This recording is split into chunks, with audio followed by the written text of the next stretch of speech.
Ok, me paso un minutito. ¿Qué tal, chicos? Espero que hayan tenido un buen fin de semana. En su examen ya hayan visto las notas, al menos en el tema de historia que les ha...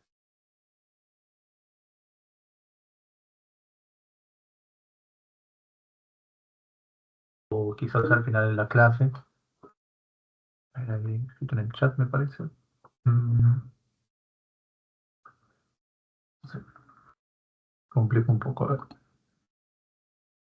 A ver. Ya, todo bien. Ya, ok, excelente. Espero que hayan sacado una excelente nota en todas sus materias. Bueno, estamos compartiendo la diapositiva. Hoy nos va a tocar hablar sobre el humanismo hasta la formación del Estado moderno. Como antecedentes, o me gustaría, aparte de los temas, siempre es bueno que podamos mejorar nuestras capacidades o nuestros métodos de estudio, aparte de la separata que ustedes también la deben tener, o el PPT, y su libro, ¿no? Yo sé que ustedes compran compendios, exámenes, buscan participar con eso, ¿no? Mejorar, ampliar. Yo les recomiendo, como lo hemos venido haciendo un poquito en las clases, es que hagan siempre un cuadrito comparativo con lo más importante, ¿no? Del tema. Las comparaciones, creo que lo mencionamos en la clase pasada, o la anterior sesión, son importantes siempre que haya una línea del tiempo cercana, ¿no? No es un poco más difícil comparar, pongamos, lo que sucede en Roma con lo que sucedió en Perú prehispánico, ¿no? O en los incas. No sé, no digo que no es posible o no es útil, pero si vamos a hacer cuadros comparativos que nos van a ayudar a resumir los temas y abordar lo más importante, ¿no? Porque los exámenes básicamente son las cuestiones más importantes de cada materia. Yo les recomiendo hacer cuadros comparativos sobre periodos de tiempo cercanos, ¿no? Aquí hay un cuadro comparativo de la clase de hoy. A ver si pueden, si quieren, desean, le toman screenshot. Lo voy a agrandar un poquito. Ya, ahí le pueden tomar un screenshot con más calma, ¿no? Si en algún momento nos falta tiempo, inmediatamente vamos al cuadro comparativo, ¿no? O simplemente al final de todos los PPTs venimos al cuadro para reforzar lo que ya hemos, hemos encontrado, ¿no? Hemos encontrado en la separata, en el PPT. Cuadro, los 6 temas de la clase de hoy. Listo. Después, otro elemento que les va a servir para estudiar, esto lo voy a repetir varias veces en las sesiones que pueda, aparte de hacer un cuadro comparativo, es la línea del tiempo, ¿no? Que también con cuestiones importantes, ¿no? Por ejemplo, aquí en la línea del tiempo estamos hablando de el inicio, la etapa final, perdón, de la Edad Media, el inicio de la Edad Moderna. El humanismo es esa parte, ¿no? Acuérdense del tema de historia universal y también ya justo el tema de historia del Perú, como ya en esta época prácticamente se unen a nivel de temporalidad, ¿no? El descubrimiento de América eh, está muy cercano a la caída del Imperio Bizantino o Romano de Oriente, ¿no? Que vimos en la anterior sesión. Acuérdense de eso, que cayeron el Imperio Bizantino, cayó por invasiones del Imperio Otomano o el Imperio Turco. También acordémonos que todo esto tiene que ver con un ir y devenir de la historia, ¿no? Algunos, eh, algunos historiadores hablarían de un tema de guerra, de conflictos exteriores, otros hablarían de algo que se llama lucha de clases, por así decirlo, otros hablarían de la expansión tecnológica, de las revoluciones tecnológicas, y así sucesivamente. También sería importante que ustedes puedan acercarse un poco a esas teorías para que les ayuden a entender la historia, ¿no? En este caso, por ejemplo, acordémonos que la Edad Media tiene que ver ¿con qué tiene que ver? A ver si desean participar. Acuérdense que tienen que ver con los feudos, ¿no? Con los sistemas feudales, los señores feudales. Algo importante, la edad moderna, es que no es una consolidación, por ejemplo. ¿no? Por así decirlo, de la democracia, ¿no? En este caso, la Edad Moderna es una consolidación del proceso iniciado con la caída de la nobleza o el resurgir de los reyes. Los reyes son los fundadores del Estado moderno, o sea, de la Edad Moderna, ¿no? ¿Por qué? Porque acordémonos que en la última etapa de la Edad Media, ¿qué pasaba? Estaban los señores feudales, ¿no? Que controlaban la parte militar y todo lo que fue el rezago del imperio de Carlomagno. Entonces, había un emperador en Carlomagno cae, se divide en tres Europa. Después de esta división comienzan a tomar forma los duques, eh, los marqueses, que eran los que controlaban los territorios de Carlomagno o el imperio de Occidente. Entonces los feudos, los señores feudales, al caer Carlomagno, comienzan a dividir los territorios en ciudades amuralladas. Pero aún existían los reyes, ¿no? Los reyes apoyan a los señores feudales para hacer guerras, al igual que el Papa, que todavía dominaba. También va a ser una figura importante en esta época de la Edad Moderna, pero va a ser cuestionado el Papa ¿por quién? Por la clase burguesa, las reformas mismas de otros tipos de iglesia. Algo como lo que pasó, acuérdense, entre Oriente y Occidente con el cisma de Oriente, ¿cierto? Que hubo una época donde había alrededor de 2 a 3 papas, incluso, al mismo tiempo, de forma paralela.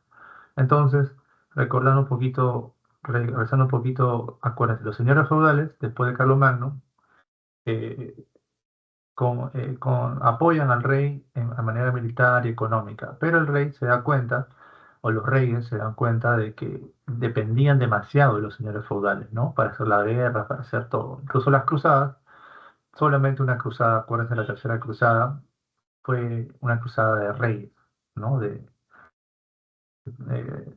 Ricardo Corazón de León, de Barbarroja, ¿no? Del imperio de los sacros romanos, germánicos, ¿no? Y de Luis, ¿no? El francés. ¿Qué sucede? Que después de estas cruzadas, que son demostración de que la influencia de los reyes no era tan poderosa en las naciones que eran sus reinos, entonces los reyes decidieron independizarse o aislarse de la nobleza. ¿Qué estrategia usaron los reyes? Se comenzaron a dar cuenta que había rutas comerciales, ¿no? De donde vino la peste negra también del anterior clase. Estas rutas comerciales, en estas rutas comerciales estaban la burguesía o los artesanos. Los reyes comenzaron a apoyar las rutas comerciales y la fundación de ciudades cercanas a los feudos o las murallas. O sea, las murallas eran básicamente los castillos, las grandes fortalezas militares. No, ahí controlaban los señores feudales y cobraban impuestos a los mercaderes. El rey vio esta contradicción, digamos, y decidió apoyar, ¿no? A los mercaderes. Los mercaderes, ¿cómo apoyaron a los mercaderes? Los mercaderes comenzaron a tributar más al rey, dejaron de tributar a los señores feudales, los reyes comenzaron a tener más presupuesto, por así decirlo, ¿no? Y aumentó las riquezas de la corona, y con esos recursos el rey comenzó a fortalecer su propio ejército y ya no depender de los señores feudales. Entonces, la burguesía o los burgos, los mercaderes, comenzaron a crecer en comparación a los feudos. Y hubo una etapa, pues, de resurgimiento urbano, ¿no? El resurgimiento urbano fue en el siglo XIII. En esta etapa que vamos a ver hoy, después de la caída, pues, de la Edad Media y sobre todo de la nobleza, por parte económica, ¿no? Porque hubo una debacle económica por la peste y demás, la burguesía mantuvo su poder, o los mercaderes, mejor dicho, ¿no? Pero apoyados en el rey. El rey tomó, pues, el protagonismo con la riqueza de las rutas comerciales y con el renacer después de la peste, ¿no? O sea, tomó protagonismo encima también de lo que era el Papa, ¿no? Y comenzamos, pues. Entonces ahí empezó el humanismo. ¿Qué es el humanismo, chicos? El humanismo es el movimiento intelectual que es impulsado por la burguesía, o sea, las ciudades comerciales que el rey apoyó para debilitar a la nobleza. En el siglo IV y en el siglo VI. Esto fue, acuérdense, después de la peste negra, ¿no? Aquí comienza el Renacimiento, que es una de las pequeñas, una de las subetapas del humanismo, por así decirlo, ¿no? Son periodos cercanos que se complementan. En el humanismo, a diferencia del Renacimiento, es que miren los siglos, ¿no? Son los mismos siglos prácticamente, el siglo cuarto, el siglo sexto, y aquí el siglo quinto, el siglo sexto. ¿Y cuál es la diferencia entre humanismo y renacimiento, profesor? El humanismo es más, como lo dice aquí, un movimiento del intelecto, es decir, hay conocimientos, hay discusiones, el enfoque religioso de la ciencia y de los monasterios, esa etapa feudal oscura, llamada oscurantismo también, es dejada atrás. ¿Por qué?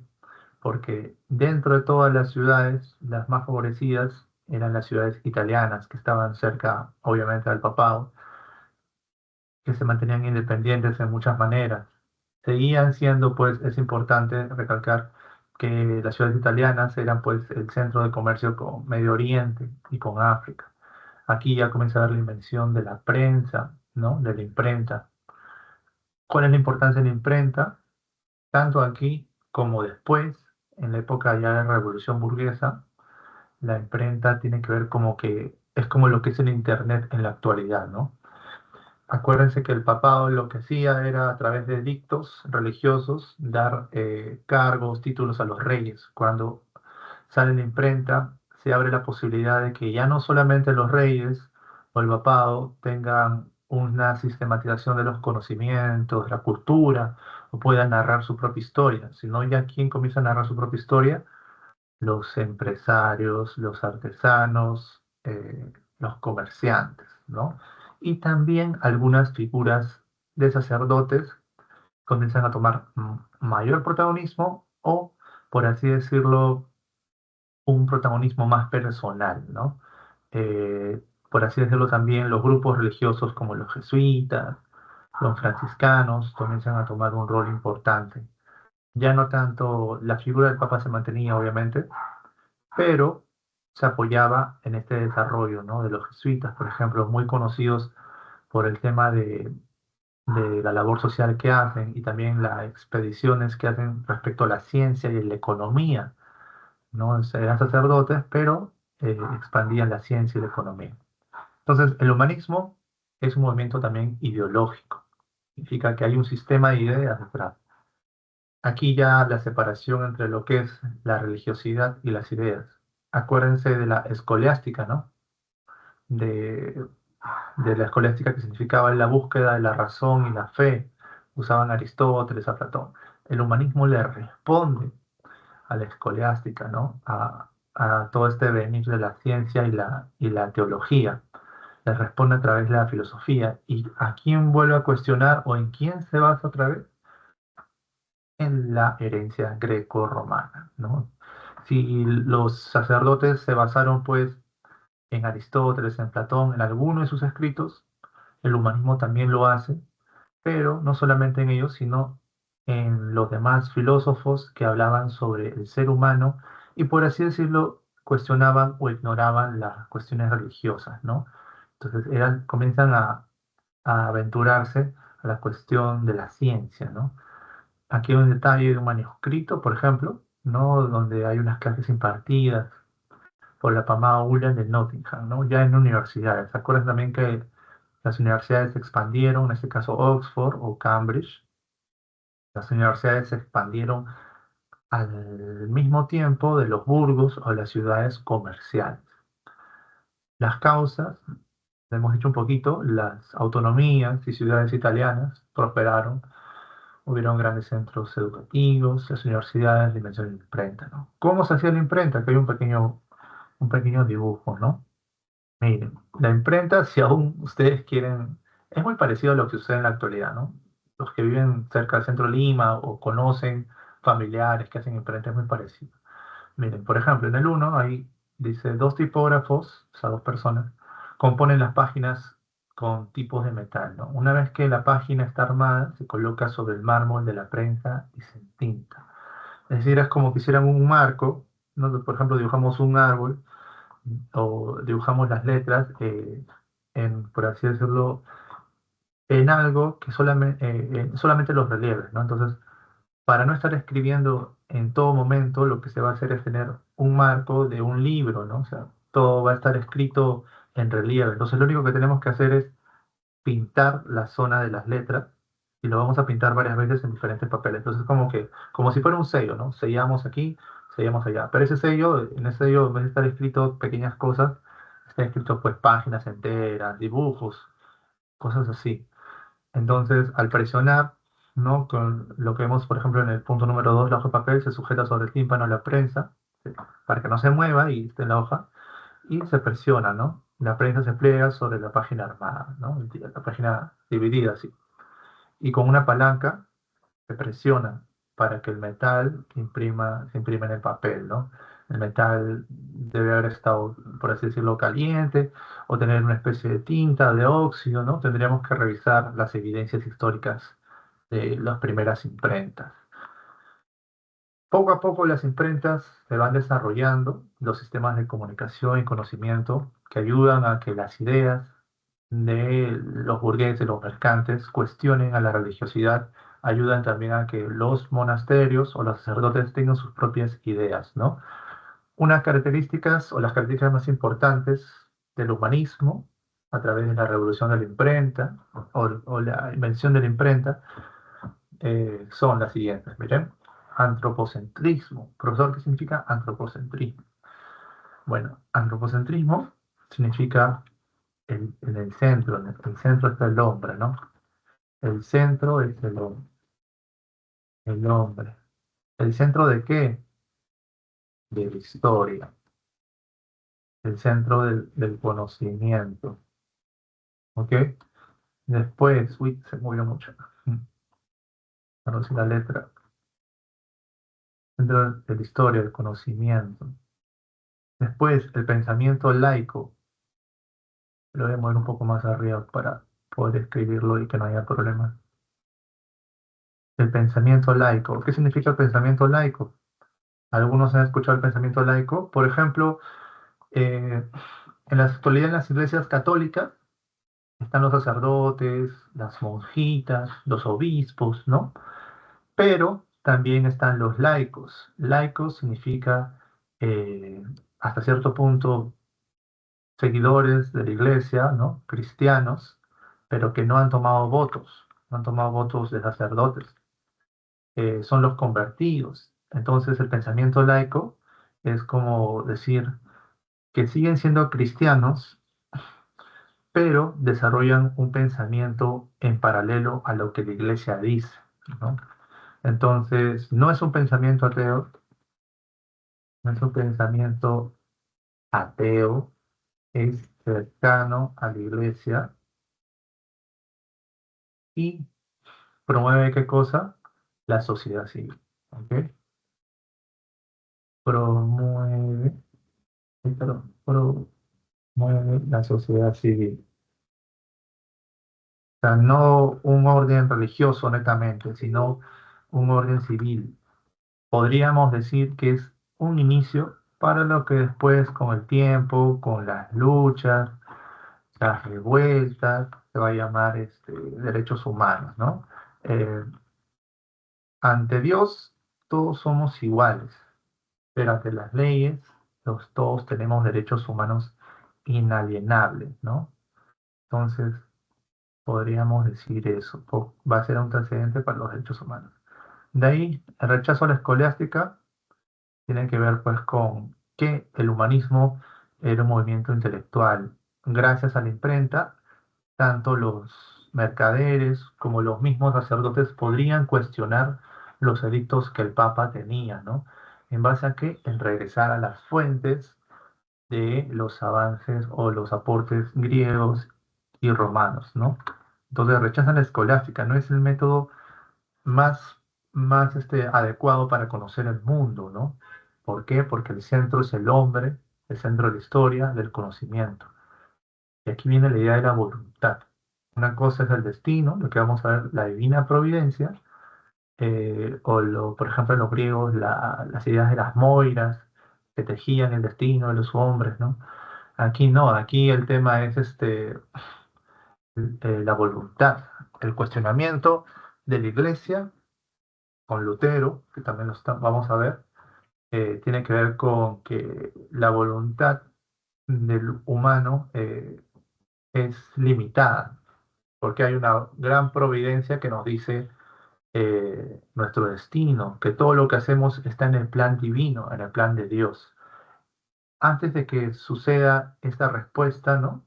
De la reforma y la contrarreforma, que son críticas a la Iglesia Católica, antes de esto ya había pues un movimiento ideológico que era el humanismo, ¿no? O sea, acordémonos de esto, ¿no? Todo lo que sucede en la historia hasta cierto punto eh, es son como respuestas, ¿no? Ya vimos en la anterior clase que los feudos cayeron, los burgos o las ciudades de comerciantes crecieron, el rey poco a poco se fortalece, eh, entonces hay una respuesta a los órdenes sociales anteriores, que es el humanismo. Esa respuesta es el rechazo a la escolástica, la manera de pensar anterior. Después de esto va a haber otras respuestas, como si fueran conversando, ¿no? Ya después de esto vamos a hablar del Renacimiento, que tiene que ver con la cultura, ya no solamente algo ideológico, sino con las artes, la arquitectura y demás, ¿no?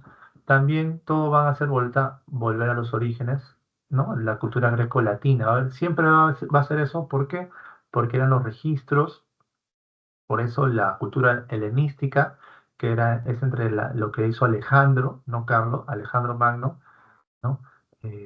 Es importante, ¿no? Todos los magnos influyeron, digamos, en la cultura europea. Alejandro Magno, Carlos Magno, de diferentes maneras, ¿no? Alejandro Magno, ¿en qué influyó? En la cultura grecolatina, porque a través del nuevo Giordano, y que la cultura grecolatina también se llama helenística, ¿no? Que es el intermedio entre los griegos y los romanos.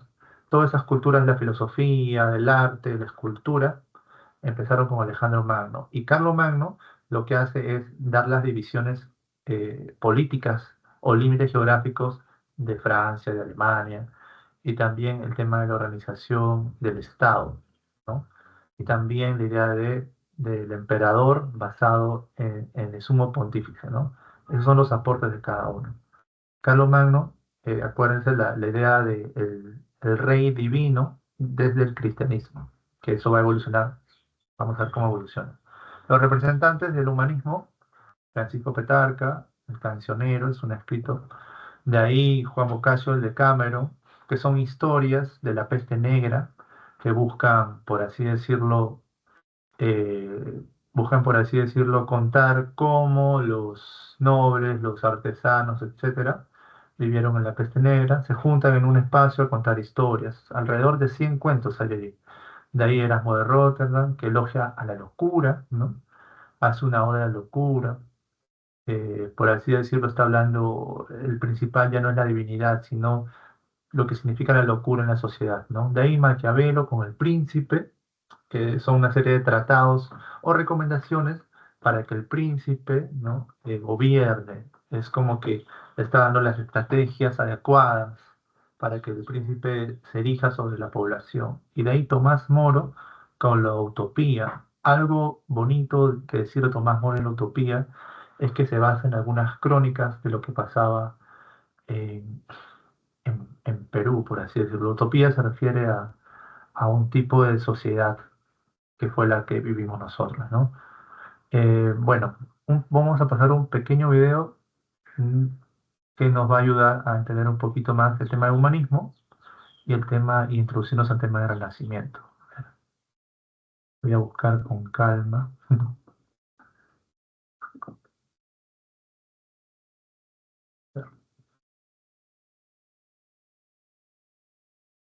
Ya, ya. ¿Se ve, no? ¿Cierto, chicos? ¿Se está viendo? ¿Sí? Sí ¿Se ve? se ve, profe. Ya, genial. Entonces vamos a hablar del humanismo. Son dos videos cortos. Este es el más simple, ¿ya? Esto es el contexto histórico también. El humanismo, una nueva visión del ser humano y del mundo. Se escucha, ¿no? También el video. Sí, Pon atención, Sí, profe. que empezamos. ya. Entre el siglo XV y parte del siglo XVI, las artes y el pensamiento tuvieron un periodo de esplendor al cual llamamos Renacimiento, que significa volver a nacer. O sea, el humanismo es es un movimiento intelectual. El Renacimiento es un tema ya de las artes, o sea, el producto del pensamiento, del humanismo, del cuestionamiento, del resurgir, da paso al Renacimiento, ¿no? ¿Y dónde se va a ver en las artes? El humanismo fue un movimiento intelectual europeo ligado al Renacimiento. Se originó en el siglo XV, en la península itálica, con la emigración de intelectuales que huyeron de la ciudad de Constantinopla. Porque Constantinopla ya tenía muchos problemas y estaba cayendo, acuérdense, ¿no? Cómo empieza el antecedente con la invasión de los turcos a Constantinopla. Cuando fue tomada por los turcos, como podemos ver en este mapa. Estos pensadores y artistas, al instalarse en ciudades italianas como Florencia, Miren el mapa. Constantinopla cae, o bueno, por decirlo, está cayendo. Entonces comienzan a mirar hacia Roma. Muchos de los edictos o reformas religiosas, por ejemplo, una conocida es el de Nicea, por ejemplo, ¿no? Que en su momento también lo que buscó dentro de Constantinopla, como antecedente a lo que va a pasar ahora, ¿no? Es que, ¿se acuerdan? Que era la guerra iconoclasta, que fue un tema de guerra por lo que significaba el no adorar los cultos o las imágenes, ¿no? Todo esto que pasó en Constantinopla, entre Constantinopla y Occidente, se va a repetir, pero mayormente ya no en Oriente. Ya Oriente, por así decirlo, cae, deja de tener un protagonismo, y es la parte de Occidente que a través de la religión sí toma protagonismo. estos pensadores y artistas, al instalarse en ciudades italianas como Florencia, Venecia y Roma, promovieron la cultura y los valores de las antiguas civilizaciones griega y romana. Muy pronto, una nueva forma de pensar surgió entre los filósofos y escritores de la época. Se reivindicó la reflexión y la investigación como los mejores medios para conocer el mundo, dejando de lado las creencias religiosas que predominaron en la Edad Media. En el arte, se empezó a representar a las divinidades con características humanas, tal como hicieron los antiguos griegos y romanos, pues se consideraba al ser humano el centro de la razón y el conocimiento. El humanismo muy pronto se difundió en varias regiones de Europa, especialmente en las universidades. Cada región adoptó características particulares. Por ejemplo, en Italia y Francia fue un movimiento literario y filosófico, que también influyó en el arte y la política.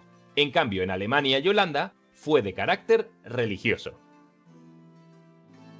Hasta aquí el tema de hoy. Espero que te haya gustado tanto como a mí. Por ejemplo, aquí. Cambio literario y filosófico. Ejemplo, en Italia En y Italia y Francia fue un Francia, movimiento literario y filosófico, que también influyó Maquiavelo, ¿no? Otras obras ligadas a lo político son de esos dos países. en el arte y la política. En cambio, en Alemania y Leonardo da Vinci también, ¿no? Holanda fue de carácter religioso. En el tema de Holanda y Alemania, por ejemplo, ahí, y también Inglaterra, ya vamos a hablar de Hobbes y el Leviatán, que ya hay un carácter más político. O sea, él comienza a mezclar otra vez la política con la religión, pero de una manera, eh, por así decirlo, mm, una manera más centralizada en el rey. ¿Por qué? Porque el rey ya no necesitaba el apoyo de la nobleza, ¿no? A ver, otro video más abierto para reforzar. A ver, este creo. Ay, me pierdo entre tantas imágenes. Ya, vamos a ver. Ujú. No sé si se va a ver el mejor. Uy, no sé si lo comparto con... Ah, no me puedo. Tengo que hacerlo con calma porque son muchos videos. Ya, a ver.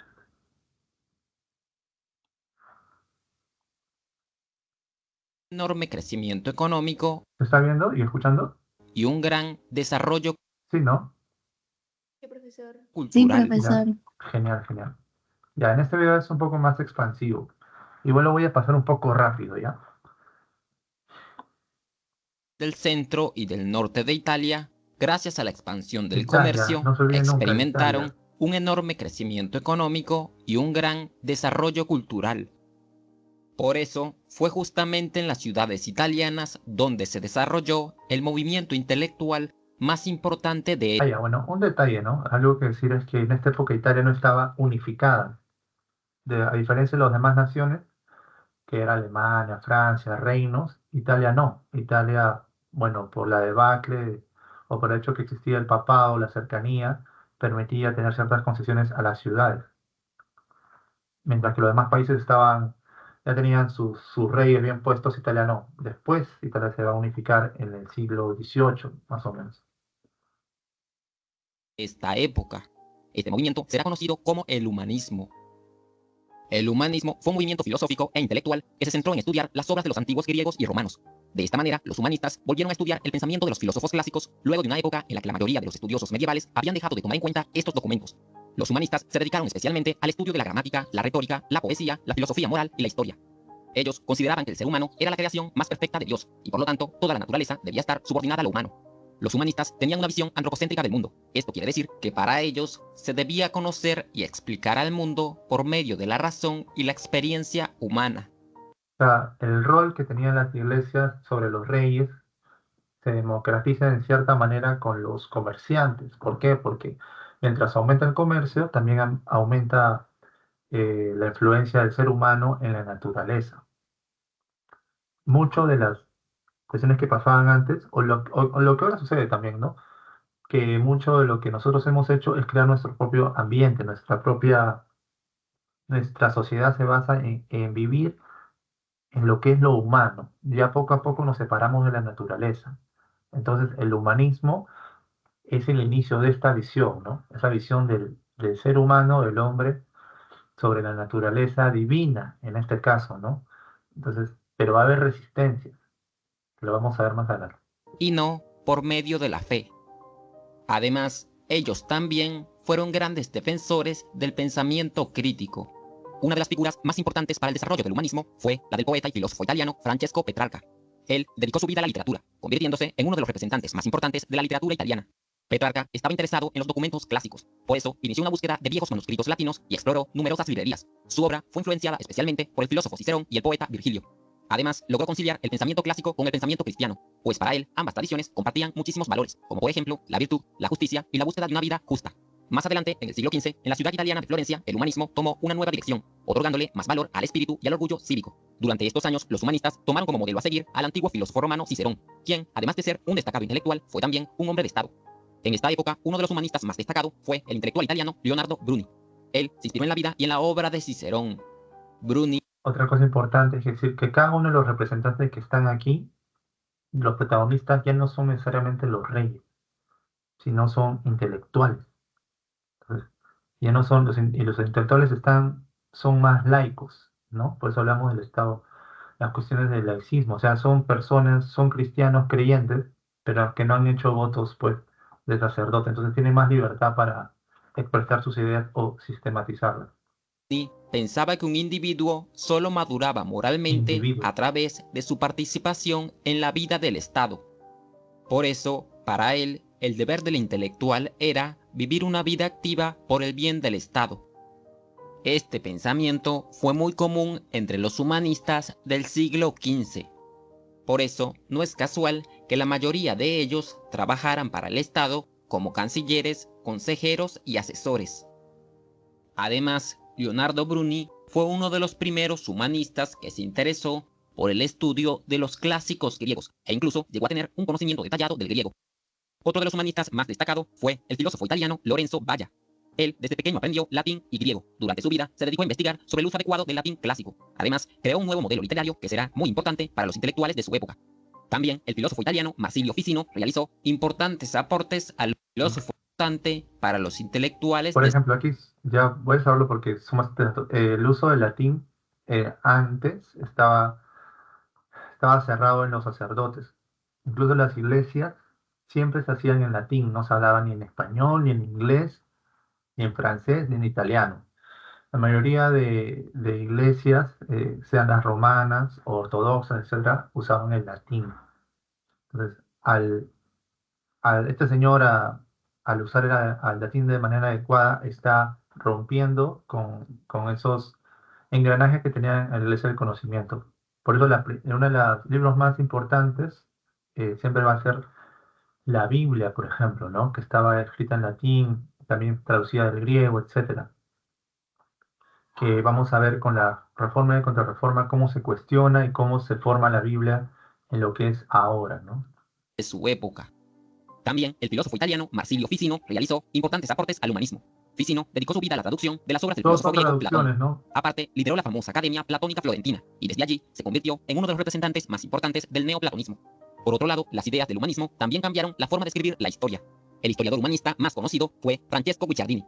Para él, los hechos de la historia no eran causados por la intervención divina, sino por las fuerzas políticas y el papel. Esto fue cuestionado mucho, ¿no? No era la intervención divina. ¿Se acuerdan del primer historiador griego? ¿Se acuerdan el nombre? Si tienen el nombre lo pueden poner en el chat. Después de ese historiador griego, que no voy a decir el nombre para que se lo busquen, viene él, ¿no? Francesco Girardini. Él habla de las fuerzas políticas de los individuos. Acá ya miren la diferencia, ¿no? Fuerzas políticas, individuos. Una de las cosas importantes que hace, ya lo voy a cerrar, una de las cosas importantes que hace el humanismo es dar un rol protagónico al individuo, a la persona. Por eso les digo que poco a poco vamos a volver a los antecedentes de los derechos humanos. Bueno, eso lo vamos a ver después. Vamos a regresar aquí. Estamos en el PPT, para que no se nos vaya el tiempo. Dice el Renacimiento, ¿cierto? Ya vimos que básicamente es la península de Italia y los estados, que básicamente son puro comercio. Ahí viene la definición del Renacimiento. El movimiento cultural, no, el otro era un movimiento más intelectual, este es más cultural. ¿Qué podrían ser un movimiento cultural en la actualidad? Por ejemplo, los bailes, ¿no? Los escritos, la literatura, las artes y también las ciencias. Eh, en mi opinión, las ciencias se desarrollan de manera, eh, por así decirlo, por debajo de tierra, ¿no? De todo lo demás. Las artes eran muy importantes, muy valiosas, ya que tenían mecenas. ¿Quiénes son los mecenas? Son los grandes mercaderes que querían, por así decirlo, demostrar su prestigio. Entonces comenzaron a apoyar a los artistas, ¿no? Por eso dice la acción de los mecenas, destacan los Medici y el papado, ¿no? Los Medici eran gremios, pues, eran gremios de artesanos, de comerciantes, ¿no? Ellos comenzaron a preocuparse de juntar intelectuales, gente que cuestione el orden del rey, gente que cuestione el orden eclesiástico. Ahí es donde aparece Leonardo da Vinci u otros. También el papado tenía sus propias acciones de donación, de apoyo a los intelectuales, por así decirlo, a los laicos, ¿no? Y aquí vemos la migración de los artistas bizantinos. Cuando cae Bizancio, la mayoría de artistas que se habían cultivado en el resurgir de lo que quedaba del imperio de bizantino, ¿no? Van a las ciudades italianas. Las características, una exaltación del cuerpo humano, también lo vimos, los griegos tuvieron varias etapas de la exaltación del cuerpo humano, la escultura, ya cambia la perspectiva y el naturalismo surge. ¿Qué significa naturalismo? La perspectiva es un tema, es la cuestión de la técnica que se usa también en la pintura, ¿no? Vamos a poner técnica de pintura. Si ustedes en algún momento quieren hacer un cuadro en óleo, van a ver que la perspectiva es como una, ¿cómo decirlo? Es como la manera adecuada para pintar un cuarto. O sea, hay unas dimensiones, hay un estudio que no es el estudio convencional de solamente pintar algo en una imagen, así como la que está aquí, ¿no? Sino en perspectiva. ¿A qué se refiere? Por ejemplo, en la parte de atrás de esta imagen hay hay una pequeña raya, ¿no? Si fuera en perspectiva, sería así, ¿no? Así, por ejemplo, me refiero así, como un cuadro, ¿cómo le explico? Mm, por ejemplo, así, esto sería en perspectiva, ¿no? O sea, hay una idea de fondo, como si tuvieran fondo todas las pinturas, como si fueran en tres dimensiones, ¿no? Se pintan los costados y la parte del centro. Entonces hay una idea de una mirada de fondo, ¿no? Y también el naturalismo. ¿Qué es el naturalismo? El naturalismo lo que busca es que las pinturas demuestren la vida cotidiana, demuestren la vida cotidiana, demuestren lo que se vive en el día a día, ¿no? No tanto una cuestión heroica o de arte gótico, por ejemplo, ¿no? Sino lo que se vive en el día a día. En base a esto hay una integración de lo profano y lo religioso. ¿Por qué, no? Porque, por ejemplo, Leonardo da Vinci en sus obras eh, hace pequeños códigos. No sé si se acuerdan de la Mona Lisa. Acá está. Bueno, ¿se acuerdan de la Mona Lisa? Acuérdense del rostro de la Mona Lisa, ¿no? Que era una mujer, pero en realidad no. En realidad era la inspiración de Leonardo da Vinci en uno de sus amantes, ¿no? Y usaban musas, usaban personas que admiraban, que amaban, y la ponían en donde, en eventos o cuadros religiosos. Leonardo da Vinci le decían, tienes que pintar la escuela de Atenas, tienes que pintar, ¿no? Donatello, Leonardo también, bueno, Donatello, ellos, los pintores, les decían que tenían que hacer pinturas religiosas. Ellos hacían las pinturas religiosas de las basílicas de San Pedro, todo hermoso, pero dentro de esas pinturas ponían el rostro de alguien que ellos amaban, o simplemente cuando ponían la pasión de Cristo o cuestiones cotidianas de algún papa, por ahí se les escapaba y decían, no eran tan rígidos. Entonces, ponían cuestiones que eran, por así decirlo, rebeldes, ¿no? Eran profanas. Si se hubieran enterado, pues imagínense que el rostro de Cristo o el rostro de la Mona Lisa, por así decirlo, tenía que ver con amantes de Leonardo da Vinci o personas que él conoció, etcétera, ¿no? O la amante de alguien más. Los comerciantes felices, pero las autoridades religiosas no, ¿no? Ahí también hay una renovación científica, ya por un tema de cuestionamiento de la filosofía, la escolástica y también el estudio de la naturaleza. Lo que le quería decir de lo importante del Renacimiento, figura importante Leonardo da Vinci. Vamos a poner un video de eso. Aquí están las épocas del Renacimiento, ¿no? Ya miren el nombre, 480, simplemente es el siglo V o 1400, ¿no? Ahí está Donatello, que pinta el David, Brunelleschi, la cúpula de la Basílica de la Flor de Florencia, ¿no? Las cúpulas. Ese diseño de cúpulas, acuérdense bien de Santa Sofía, de Constantinopla, ¿no? De Oriente pasa a Occidente. De ahí Sandro Botticelli, el nacimiento de Venus, ¿no? Botticelli, perdón, el nacimiento de Venus, etcétera. En el Cinquecento, el siglo XVI o 1500, ¿no? Leonardo da Vinci, todas las pinturas que le hace Leonardo da Vinci, ¿no? La Virgen de las Rocas, las Giocondas. Y algo importante que me gustaría recalcar son los inventos, o sea, la asociación entre arte y ciencia. La vamos a ver ahorita, ¿ya? Por ejemplo, la Escuela de Atenas es una pintura, ¿no? De Rafael Sanzio, donde están el grupo de filósofos, científicos reunidos en una escuela, discuten sobre ciencia, filosofía. Eso es lo cotidiano, el naturalismo expresado en lo cotidiano, o sea, lo natural, lo que siempre está ahí. Pero, pero lo que le quería mostrar a usted, que me llama mucho la atención, y aquí vemos todas las obras de Leonardo da Vinci, va a ser esta idea de que, por un lado, va a estar lo religioso, lo cotidiano, la idea del ser humano como el centro, ¿no? Miren la creación de Adán, el rostro de Dios, ahí tocando el dedo de Adán, la Gioconda, la Última Cena y el hombre de Vitruvio. De todos estos, todos hay algo profano en cada una de estas.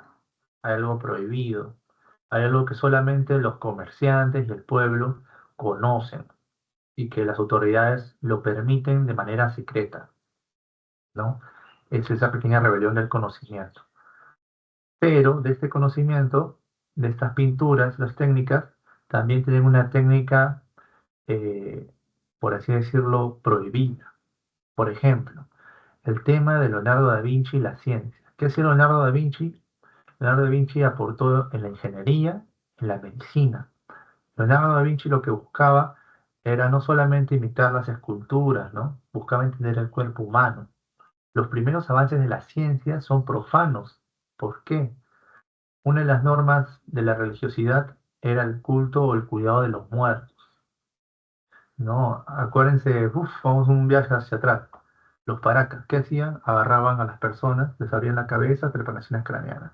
Ya pues, los europeos no podían hacer eso. O lo hacían y lo hacían y y la gente moría, ¿no? La medicina era muy tosca, había mucha contaminación, mucho germen, muchas cuestiones de la vida en la ciudad, ¿no? Porque había muchas personas, etcétera. Muy difícilmente se bañaban, etcétera. Ya, los baños eran compartidos también. Entonces moría mucha gente. Entonces Leonardo da Vinci lo que hace, dice, por un lado tengo la iglesia que no me deja hacer, entre comillas, preparaciones craneanas, etcétera. Tampoco me dejan analizar el cuerpo de manera abierta, entonces tengo que pintarlo. Ya, pero como ya tengo ciertos recursos, voy a hacer algo más. Comienza a ver los cuerpos de los muertos. Va a las funerarias, diseca a los muertos, los abre sus órganos, no solamente Leonardo da Vinci, sino muchos. Y a través de este estudio del cuerpo de los muertos, que es totalmente profano, totalmente antirreligioso, es que él mejora las técnicas, ¿no? Mejora las técnicas de pintura, escribe códigos en las pinturas y también mejora la ciencia. Con los apuntes de Leonardo da Vinci es que mejora la ciencia médica, ¿no? De cómo está hecho, pongamos, el corazón, cómo están hechos los hombros. Esos apuntes después los médicos los van a tomar, ¿ok? Entonces vamos a ver un pequeño video de la influencia de Leonardo da Vinci. Entonces, no se olviden, Leonardo da Vinci, una de las cosas súper importantes es este paso que él tiene, pues, de las ciencias, del uso de las ciencias. Ahora, otra cosa aparte de Leonardo da Vinci, en este tema de ser micenas, o de que los filósofos, los intelectuales, ¿no? Que salieron de Constantinopla, que fueron a Italia, la zona de Italia, otra cosa importante es que tenían mucha libertad para compilar. O sea, las rutas comerciales lo que ayudaba era que tuvieran acceso a conocimientos de otras zonas. ¿Qué zonas? Las zonas de los chinos, la zona de Medio Oriente, ¿no? Que ya había contacto, pero sobre todo con China. China y otras zonas tenían avances, pues, ¿no? Ya se acuerdan si vimos que China ya conocía la imprenta misma, conocía la pólvora, Leonardo haya probado. conocía la pólvora y demás. Entonces, lo que hacía Leonardo era compilar los inventos de varias culturas y lo hacía de modo secreto. Y como Leonardo servía a bastantes señores, iba de una ciudad a otra. Eh, Algo importante que decir es que Leonardo da Vinci también fue criado por pintores. Cada uno de los comerciantes buscaba un estatus social, entonces buscaban un oficio. Como ya había urbanización, los oficios ya no eran solo como antes de agricultor, guerrero, sacerdote. No, aquí había oficios, pintor, escultor, ¿no? Un carpintero avanzado, y servían aquí a las cortes, ya no solo a los reyes, sino a las cortes de los burgueses que tenían dinero, ¿no? Entonces vamos a ver este pequeño videito sobre Leonardo da Vinci y algo más de lo que son las pinturas, ¿no? La unión de la ciencia. ¿Se escuchan, no? A ver. En la década de 1480, Leonardo estaba obsesionado con la idea del vuelo. ¿Se escuchan, no, chicos? ¿Sí? Profesor. Sí, profesor. Digamos. En la década de 1480, Leonardo estaba obsesionado con la idea del vuelo. Sus estudios aerodinámicos incluyen el boceto de un hombre cayendo por el aire, colgando de un paracaídas. Es uno de sus inventos más famosos.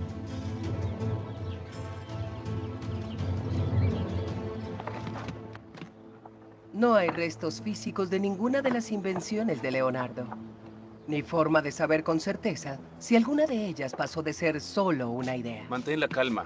O sea, no se sabe si se pusieron en práctica, ¿no? No hay registros de eso, pero sí hay registros de los apuntes. Y ahora, estos apuntes tenían la libertad de que no solamente eran de Leonardo, sino de muchos otros pensadores o intelectuales, ¿no? Todo va a salir bien, ¿de acuerdo? No es seguro que Leonardo haya probado su paracaídas. Pero en 1485 estaba al servicio de Ludovico Sforza, el duque de Milán, Sforza, un príncipe guerrero que buscaba cualquier invento con una aplicación militar. militar. O sea, era un príncipe guerrero que unió, por así decirlo, la tecnología, se alejó un poco de la iglesia, unió las rutas comerciales y la tecnología con el arte, pero el arte también militar, o sea, para mejorar sus armas. Eso es algo que todavía ocurre. ¡Ahora! ¡Miren allá!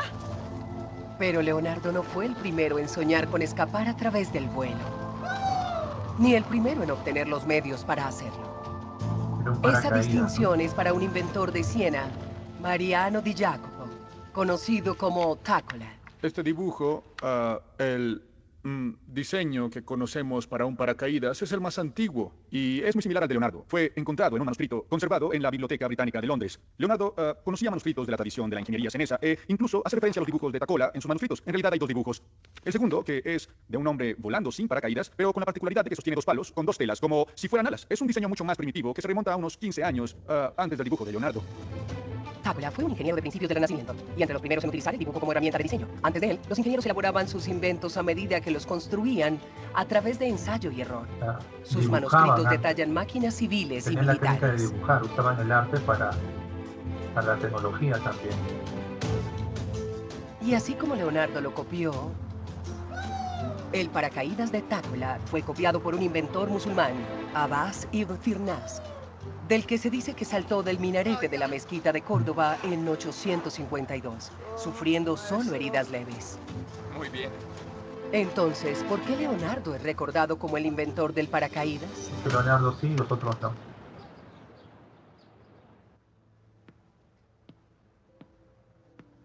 En el Códice Atlántico encontramos el paracaídas de Leonardo da Vinci, pero sabemos que no es realmente su invención. Leonardo lo copió de Tácola y se inspiró en él. Pero creo que lo más increíble es que Leonardo da Vinci es el primero en escribir sobre la importancia del tipo de material para hacer este objeto, una tela hecha de lino encerado para que el aire no pase a través de ella.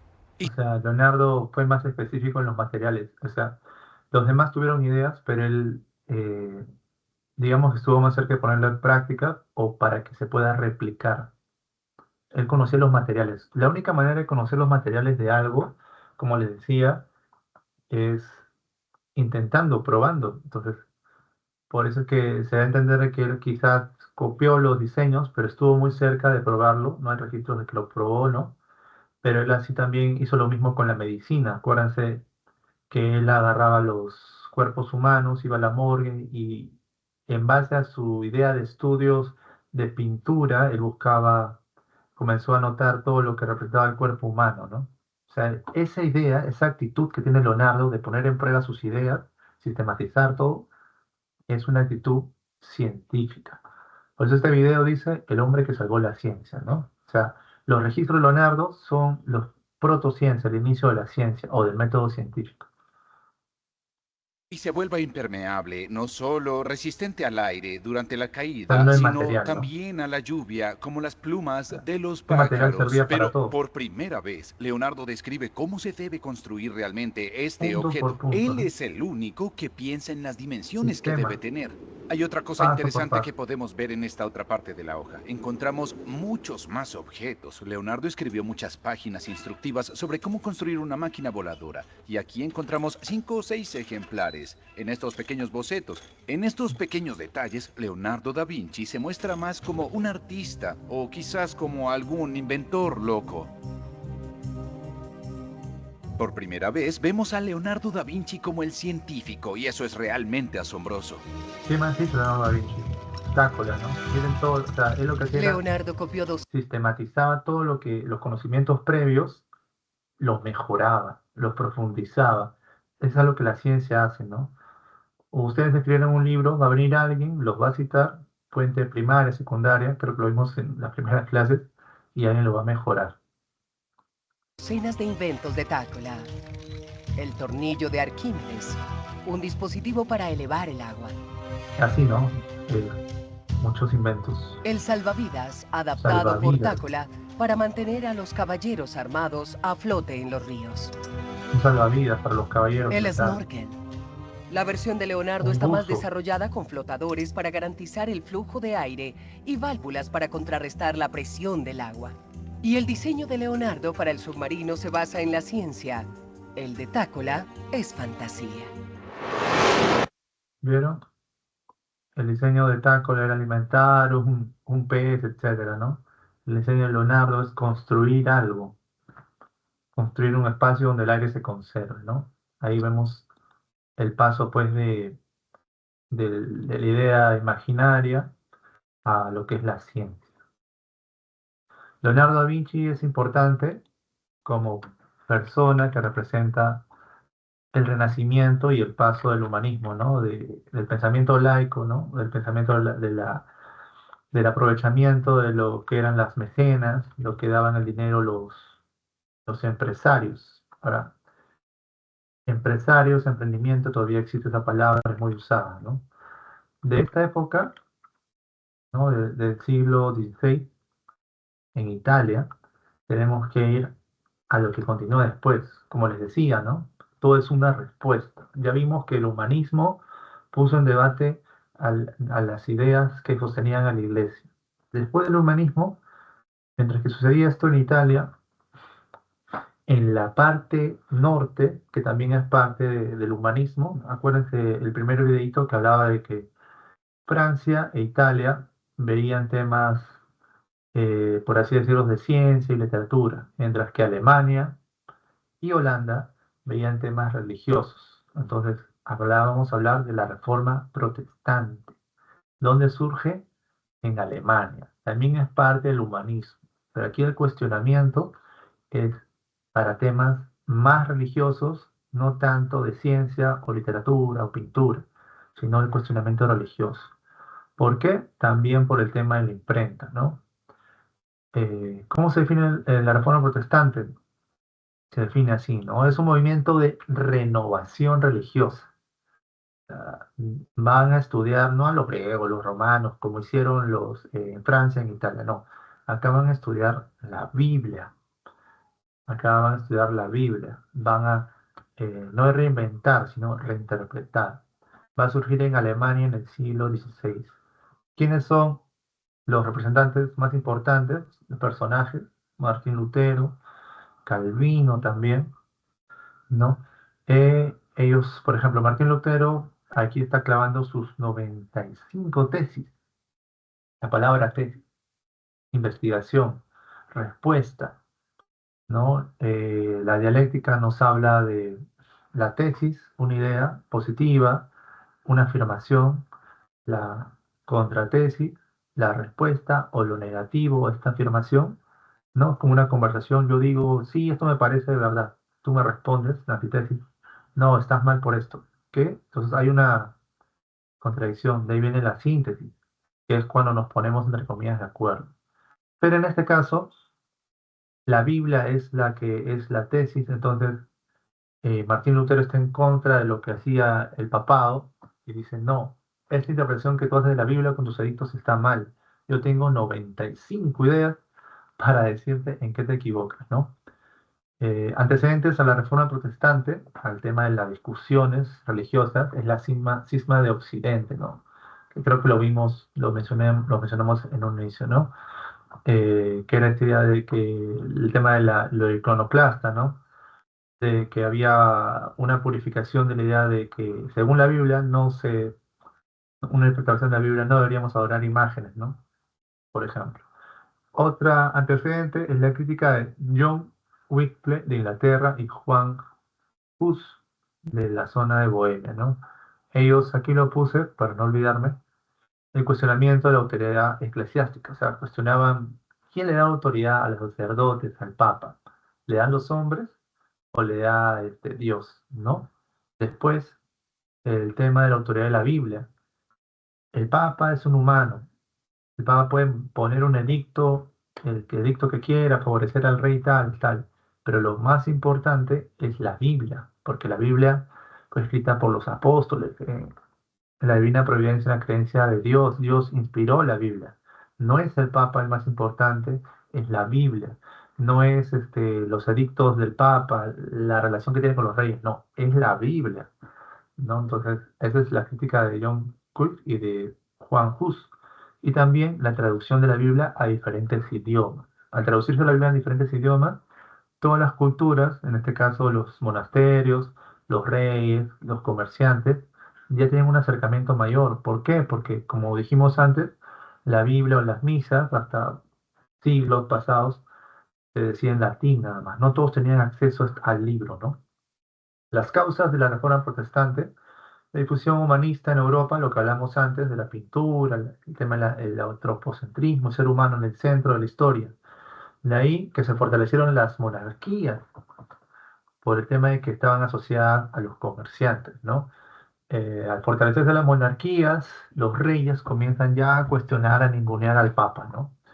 Hay una corrupción de la iglesia, porque al crecer el mercado, los comerciantes, los sacerdotes, los ministros, obispos, ven eso, entonces dicen, uy, esto que me da el Papa no es suficiente. Bueno, como yo soy aquí el que ve el clero, el tema de la religiosidad, yo también merezco esa prosperidad, ¿no? Entonces, si tú quieres, eh, si tú quieres dejar de ser pecador, me puedes pagar tanto, ¿no? Pero no, pero le decían, ¿no? Pero los sacerdotes, pero si el edicto de Milán me dice, o el edicto del Papa me dice que no tengo que pagar tanto, o ya pagué mis impuestos, no, pero conmigo, que soy sacerdote tal, podrías mejorar tu situación, etcétera, ¿no? Entonces, y también los comerciantes competían entre sí por un tema moral también, ¿no? Es como que querían limpiarse, querían ser confiables, entonces pagaban a los papas, ¿no? Como hacían los reyes, pero ahora a nivel más micro, a nivel más de comercio, a nivel más de clases sociales bajo, ¿no? Entonces también hay un exceso de riquezas y las rentas eclesiásticas. Había una época de bonanza económica. El detonante de la Reforma Protestante es que el Papa León X o X generalizó la venta de indulgencias, ¿no? Lo que le decía, tú eres pecador, no es necesario que te confieses, ¿no? Solo es necesario que me pagues, que nos ayudes, que des eh, tu cuota de dinero, ¿no? Tu regalía, las regalías, algo que es una palabra importante también. Bueno, dice, la venta de indulgencias consiste en la disminución de las penas temporales de los penitentes, o sea, que dejen de rezar 20 Aves Marías, que solo recen uno o dos para el perdón de los pecados. Y así reconstruir, entre comillas, la Basílica de San Pedro, ¿no? Es como que, señores comerciantes, nos beneficiamos, ustedes nos ayudan con regalías para reconstruir las iglesias y nosotros les vamos a perdonar los pecados y ustedes, entre comillas, pueden seguir pecando, ¿no? Y así, entonces la Reforma Protestante. ¿Quiénes fueron de la Reforma Protestante los más importantes? Lutero, ¿no? Vamos a centrarnos solo en Martín Lutero. En los fundamentos de las 95 tesis contra las indulgencias, contra estos pagos, ¿no? Esta idea económica del pecado, ¿no? De perdonar pecados en base al dinero, está, la fe es la única fuente de salvación. No es el dinero, no es la iglesia, sino la propia creencia personal o la creencia personal de Jesucristo, de Cristo, ¿no? Como el único camino de verdad, ¿no? Eso es lo que decía Lutero. Después, la Biblia como la única fuente de fe. La Biblia como la única fuente de fe. Pero ¿qué Biblia? ¿Qué versión? Después le van a responder en la Contrarreforma una versión de la Biblia, ¿no? Y Lutero va a agarrar otra versión de la Biblia. Por eso que cuando los que son cristianos evangélicos, por ejemplo, o los testigos de Jehová, etcétera, cada uno tiene una versión modificada de la Biblia, ¿no? Los católicos tienen otra, los evangélicos otra, y así sucesivamente. De ahí hay un rechazo al culto de la Virgen y las imágenes. La mujer, la Virgen, todo lo que son las imágenes, al igual que los iconoclastas, son pecados. Solamente Dios, la idea abstracta de Dios, es lo más importante. Los sacramentos, los más importantes y los únicos necesarios, el bautismo y la comunión. El bautismo se tendría que hacer no cuando es niño, sino a través de la voluntad propia la comunión que mayormente hemos hecho a los 10 años, ¿no? Obligatoriamente. Lutero dice que no es obligatorio, que es más es la voluntad. Los demás sacramentos, matrimonio, etcétera, tenía él una apertura mayor, incluso hasta secundada con la poligamia, de poder casarse con varias personas, etcétera, ¿no? La eliminación del celibato sacerdotal significaba que los sacerdotes no tenían que dejar de esa pureza de tener relaciones o de formar familia. Los protestantes, por eso los pastores que conocemos hoy, se pueden casar, tienen su familia. Los protestantes también en Estados Unidos, por ejemplo, se visten tal cual. Los sacerdotes católicos tienen acá su cuestión blanca, ¿no? Que no me acuerdo el nombre ahorita. Son iguales, se visten igual, de negro, todos sus gorritos, todo, pero ellos sí tienen familias, ¿no? Él habla de que hay recordar la figura humana de Cristo, ¿no? El Cristo humano, el Cristo de carne y hueso, que se convierte, ¿no? En carne y hueso, viene a través de Dios, es un Cristo humano. De ahí, la secularización de los bienes de la iglesia. Todos los bienes, las tierras que tiene la iglesia, pertenecen a los hombres, no pertenecen a la iglesia. Hay que expandir eso. Él igual habla del diezmo también, pero los bienes de la iglesia y el Estado deben romperse. No es justo eso.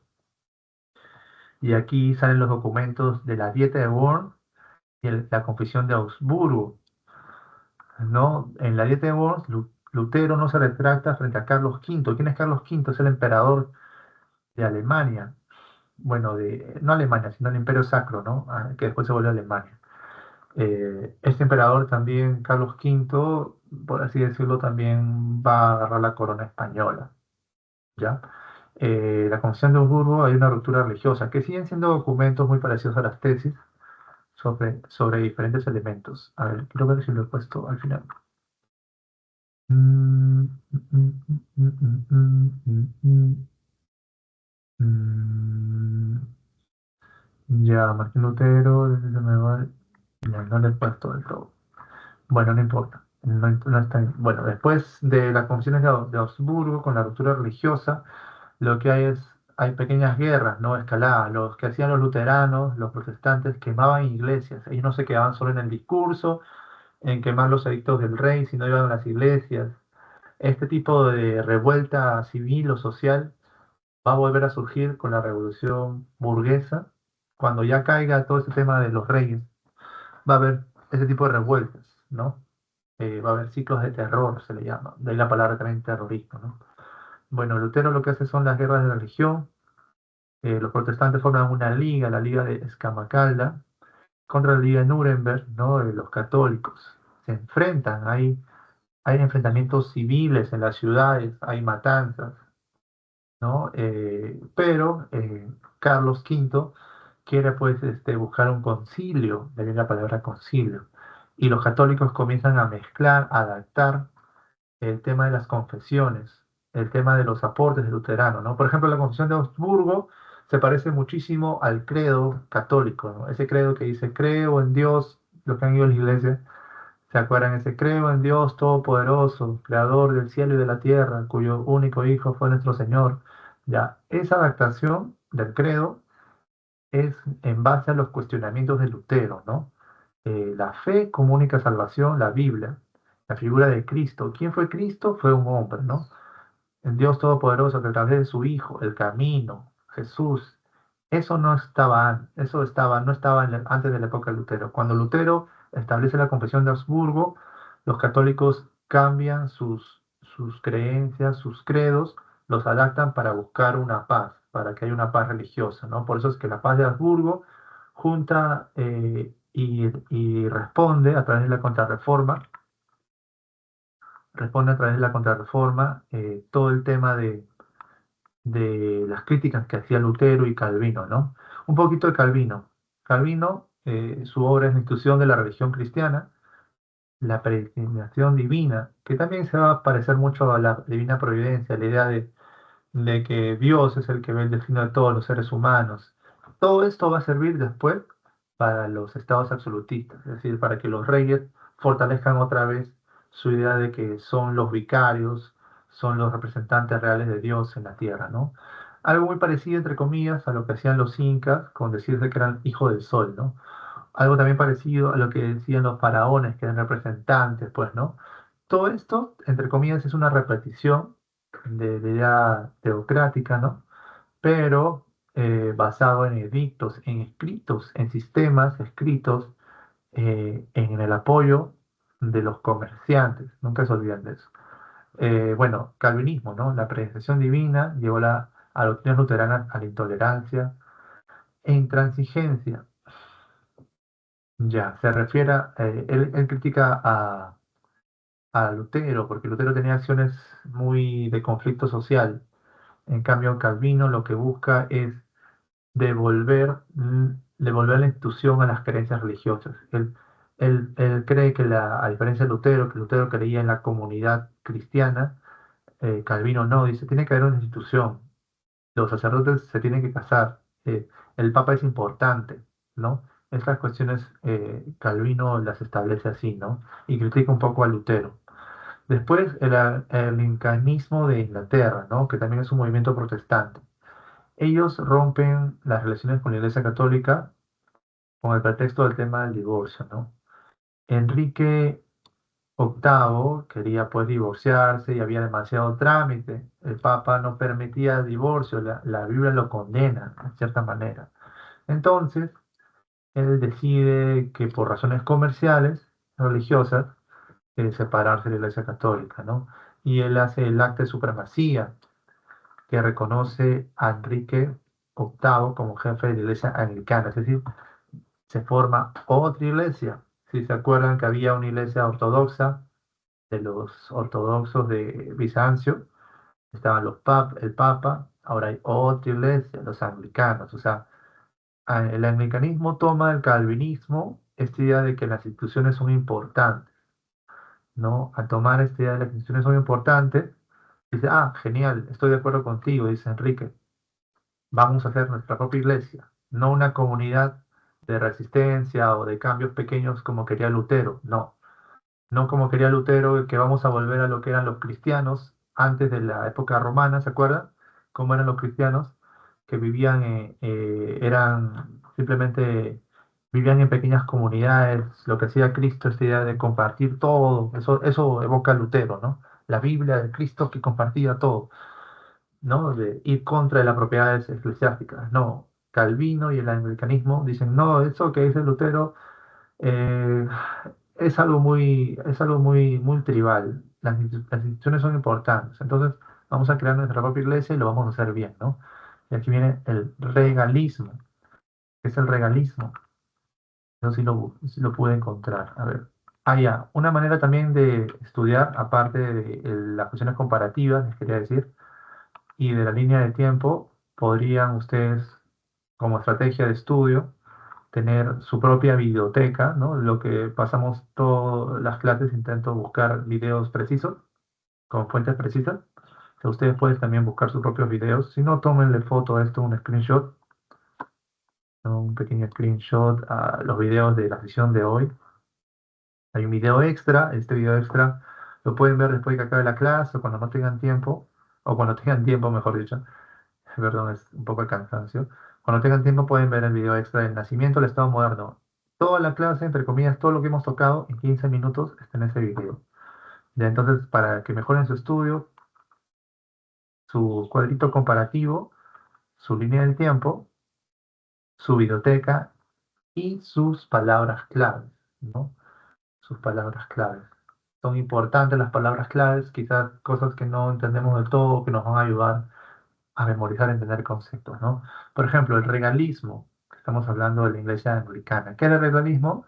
Era un sistema político legal que buscaba fortalecer la autoridad del monarca sobre la Iglesia. ¿En qué asuntos religiosos? Entonces, regalismo viene de regalía, ¿no? Entonces, por un lado estaba en contra de la indulgencia del pecado, ¿no? Por dinero. Ya eso está mal, decía Lutero. Pero los anglicanos decían, está mal eso para el pecado. Pero como vamos a formar nuestra propia iglesia, aquí sí podemos, a través del dinero, vamos a darle más valor, más poder al rey. El rey tiene más derechos religiosos, el rey puede decidir, en esta provincia el santo es este. Puedo generar mis propios obispos y sacerdotes, porque yo soy el rey, yo soy el nuevo papa, entre comillas, en la nueva autoridad religiosa. Todos los obispos me van a hacer caso a mí, que soy el rey, ya no al papa, porque tengo mi propia iglesia, la iglesia anglicana, ¿no? Entonces él comienza a ejercer este poder religioso siendo rey, a través del regalismo, a través del dinero, ¿no? Dicen, ya, ustedes quieren dinero, yo soy el rey, yo controlo todo, ya no el papa, pero yo voy a elegir a qué sacerdotes dar más importancia, quién va a ser los obispos, etcétera, ¿no? Entonces, eso entra en conflicto con algunos derechos religiosos, ¿no? Ese es el tema del anglicismo. ¿Qué sucede con las consecuencias? Comienza a haber la división pues, de la Iglesia Católica entre anglicismo y dentro de la misma Iglesia Católica ven esta experiencia y comienza a retumbar cambios, ¿no? Y ahí están las guerras de religión en Europa. Después la Iglesia Católica dice, no, Lutero, eh, Calvino, la Iglesia Anglicana, no, no vamos a permitir esto. Entonces hacen la contrarreforma. En la contrarreforma ellos se definen como la renovación de la Iglesia Católica, la respuesta, ¿no?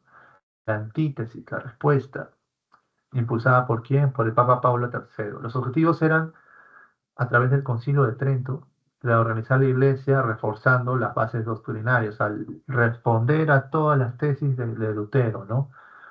Diciendo que la autoridad suprema sí es el Papa, no necesariamente es la Biblia, pónganse ahí, ¿no? Es diferente. No es necesaria solamente la fe para la salvación, sino también las buenas obras, las acciones. No con la fe te vas a salvar. Lo humano, las acciones humanas, las indulgencias, ¿no? También son necesarias para la salvación. El dinero también, ¿no? Para ellos. De ahí una reafirmación en 7 sacramentos. Uno de esos sacramentos es el bautismo, la confirmación, la Eucaristía, el casarse, la confesión y otros 2 más, ¿no? Después, el culto de las imágenes. Es importante el culto de las imágenes, no podemos negarlo. ¿Para qué? Para la memoria, para recordar cómo fue, pues, quiénes fueron los protagonistas más importantes, los santos, la Virgen. Todo esto que ayuda a que cada nación, cada región tenga su identidad, ¿no? Su identidad. Por ejemplo, ¿no? Santiago Matamoros, que es un santo católico de España, basado en la historia de España a través de la lucha contra los musulmanes, se convierte aquí en Santiago Mataindios. Imaginen, pues, ¿no? La Virgen María, ¿no? Se convierte aquí en la Virgen de la Puerta, ¿no? Ese sincretismo, ese culto a las imágenes sirve a la iglesia para imponer y tomar posesión de las creencias, ¿no? Para eso sirve el culto a las imágenes. Después, bueno, también para adorar ¿no? Y todo lo bonito, ¿no?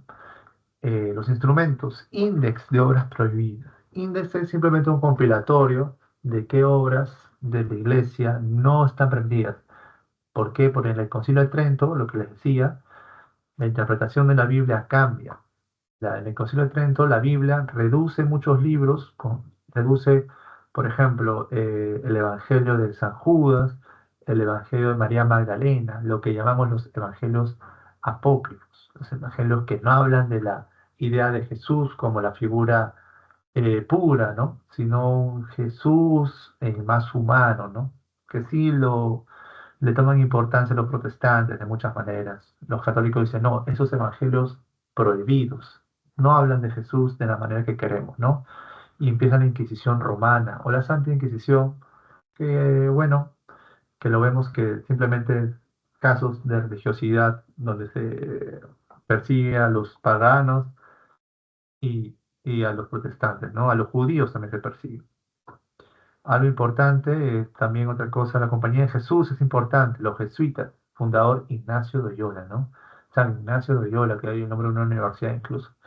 Él busca establecer la autoridad pontífice, ¿no? Del Papa y comienza a hacer una labor intensificadora y educativa. Comienza a promover la ciencia, irónicamente, desde los católicos, el voto también de obediencia al Papa, etcétera. Y aquí he hecho, bueno, hay un pequeño cuadrito comparativo, ¿no? Por ejemplo, la doctrina protestante, ¿no? Sea Calvino o Lutero, decía, solo la escritura, solo la Biblia era lo importante, no las acciones. Y la respuesta del Concilio de Trento ante esto, una respuesta, es que la tradición apostólica, es decir, todos los sacramentos, todo el culto de las imágenes, todo lo que hacían los apóstoles y la Biblia son las fuentes de revelación, ¿no? No solamente es la escritura. ¿Por qué? Porque ellos en cierto punto, acuérdense, los católicos hacían las iglesias en latín. Había un sincretismo, una idea de que solamente los sacerdotes tenían conocimiento. Entonces, antes de esto, después de esto, perdón, los protestantes dicen, no, solo la Biblia. Entonces, ellos dicen la Biblia y las acciones de los apóstoles. O sea, ya les obligan a los católicos a reformarse, ¿no? La contrarreforma, ¿no? A responder, ya, lo que tú dices está bien, Lutero, pero ahora yo te voy a corregir a ti, ¿no? Otra cosa, solo la fide, o solo la salvación es en base a la fe, en la creencia en Dios. No, la fe y las obras son necesarias para la salvación, dicen los católicos. Después, los protestantes dicen, no hay purgatorio, no hay purgatorio, no hay un lugar donde las almas esperan para los pecados. Y los de Trento dicen, no, si hay purgatorio y las oraciones son para los difuntos, para que el alma de mis difuntos, de mis antecesores, se salven, lleguen al camino, sean guiados hasta a limpiar sus pecados y después ir al cielo o al infierno, ¿no? Después, el rechazo a la autoridad papal, eso lo dijimos, ¿no? Y el tren dice, no, el papa, el primer papa fue Pedro, entre comillas, ¿no? No lo fue, pues, ¿no? O bueno, no fue reconocido así. Después es reconocido históricamente. Y también es conocido como la cabeza de la iglesia, por eso también lo que usa. Vamos a avanzar, nos queda poco tiempo. Aquí ven la respuesta, ¿no? Ese es un pequeño cuadro comparativo que ustedes también podrían hacerlo, ¿no? Pueden tomar el screenshot de ese pequeño cuadrito. Avanzamos. Después de esto, de este tema de las reformas religiosas, ¿no? El humanismo, acuérdense, en el norte temas religiosos, en el sur temas ya más de ciencia, motiva pues acá hay una expansión europea. Europa va, por así decirlo, resolviendo sus contradicciones, sus problemas, y ahí viene la expansión europea, ¿no? Hay un bloqueo comercial de parte de los turcos otomanos, que son los que invadieron pues a Constantinopla. Entonces dicen los reyes europeos, no podemos ir por ahí, vamos a explorar otra zona para llegar a las Indias. En el mundo de Claudio Ptolomeo se creía pues que el mundo solamente era África, Europa, Asia y las Indias, ¿no? Ellos tratan de hacer rutas distintas, se comienzan a arriesgar, comienzan a formar empresas de exploración. No viene la palabra empresas. Entonces buscan nuevas rutas al oriente. Por eso cuando viene Cristóbal Colón nos llama indios, ¿no? Porque piensa que ha llegado a la India. Hay un beneficio ibérico, es decir, ¿de quién? ¿Qué zonas? Portugal y España.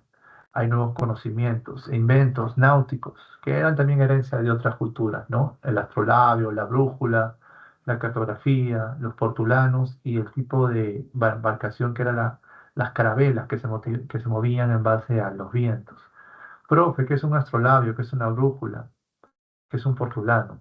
Por ejemplo, bueno, el astrolabio es la figura que vemos allí arriba, que ahorita lo voy a explicar leyéndolo. La brújula simplemente es también la figura que está allí, que están los 4 puntos cardinales, norte, sur. Hay una especie de imán que siempre va a direccionar al norte. Entonces ellos saben, al ver los marinos saben que el norte siempre está allí, pero necesitan otra referencia, ¿no? Y vamos al norte, pero ¿cuál es la otra referencia? ¿En qué vía estamos? Eh, ¿Qué tan cerca estamos? Para eso usaron el astrolabio. La cartografía es obviamente los mapas. Los portulanos también eran mapas, pero eran mapas donde había otro tipo de detalles. Vamos rápidamente para avanzar. ¿Qué es astrolabio y portulano?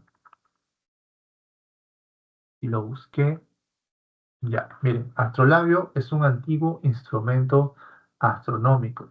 ¿Quiénes lo usaban? Ya lo usaban los griegos, ya lo usaban los mismos, sobre todo los griegos.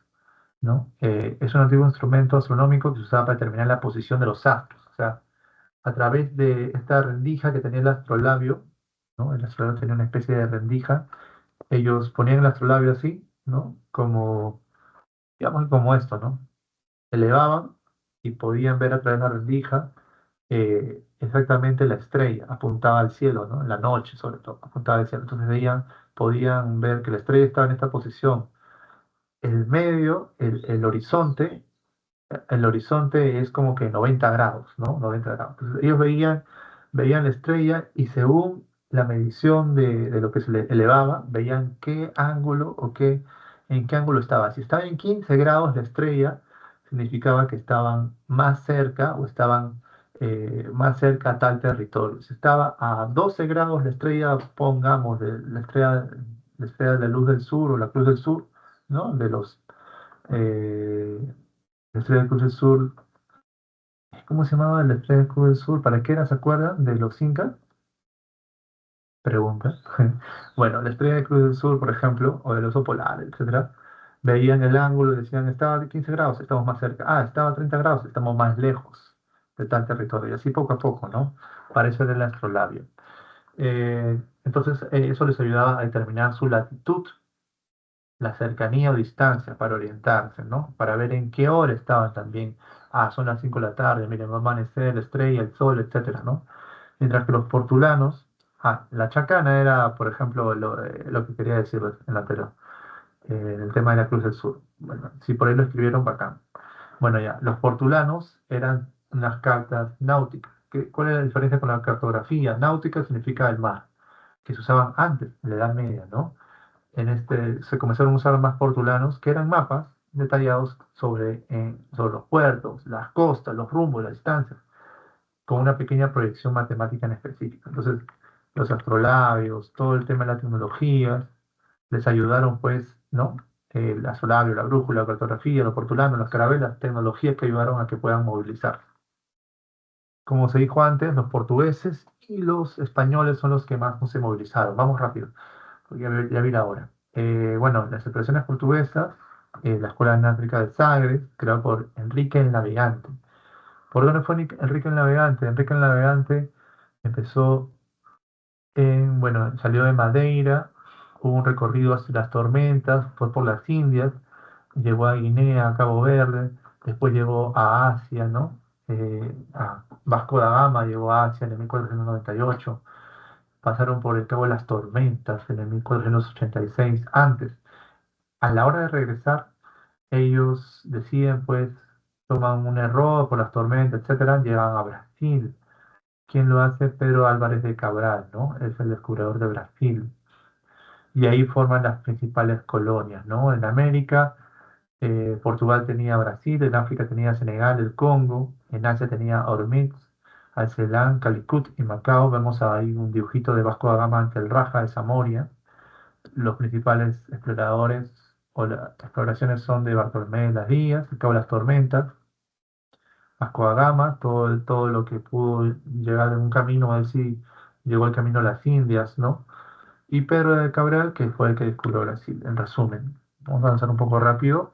Después de las exploraciones españolas, los viajes, los primeros viajes de quién? De Colón, el italiano Colón, por eso la palabra colonia, América, acuérdense de Américo, ¿no? Fue el que gritó tierra cuando Colón vio tierra, ¿no? En la carabela, la Pinta, la Santa María, ¿no? Y otra carabela más. En esta época los españoles habían terminado de reconquistar o derrotar a los moros, habían recuperado sus zonas, su territorio, ¿no? Habían expulsado también a los judíos, y los reyes católicos de Castilla impulsaron los viajes de exploración para, por así decirlo, mejorar su comercio, ¿no? El primer viaje de exploración o de Colón fue desde el puerto de Palos, descubre las Islas Canarias, ahí nomás en España, que aún pertenece a España, de ahí las Bahamas o San Salvador, ¿no? Ya es una zona más de, por así decirlo, de islas. Los primeros viajes tienen que ver con las islas, son puras islas. Digamos que la América peninsular, por así decirlo, de islas, ¿no? Después ya con Cortés y con Pizarro ya comienzan a zonas más continentales, ¿no? Bahamas, Cuba, las Islas Españolas, la actual Haití o República Dominicana, Lisboa. El objetivo era llegar a la India, pero ya no circundando África, sino querían adelantarse a lo que hicieron los portugueses, entonces fueron por Occidente, todo el Atlántico. Algo muy importante también es que el Atlántico toma una relevancia que no tenía antes, ¿no? Eh, la autorización fue la capitulación de Santa Fe, de esta empresa. Los reyes pusieron el dinero, pero también los mercantes, ¿no? Las empresas. Las colonias principales fueron la Florida, ¿no? Lo que hoy es Estados Unidos, Nueva España, México y Perú, en América. Después en África, Cabo Verde, Túnez y en Asia, Filipinas. En cada uno de estos territorios aún se habla español. En Filipinas se habla español. Es Asia, pero se habla español. La circunnavegación, es decir, las rutas, el territorio, miren, todo el mundo. Ya lo que se logró fue que hubo un comercio, una ruta, ¿no? Iniciada por Magallanes primero y después se acababa por Juan Sebastián Elcano, que es un recorrido a todo el planeta por primera vez, ¿no?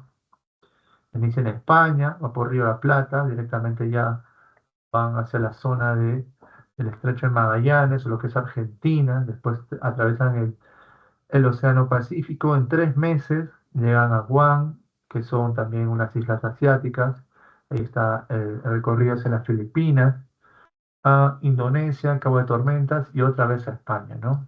Dividen el mundo en dos, entre comillas, en el Tratado de Tordesillas. España la zona amarilla y Portugal la zona morada.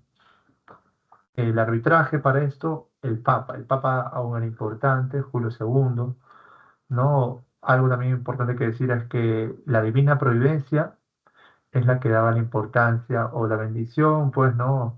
A que los reyes vayan a evangelizar, ¿no?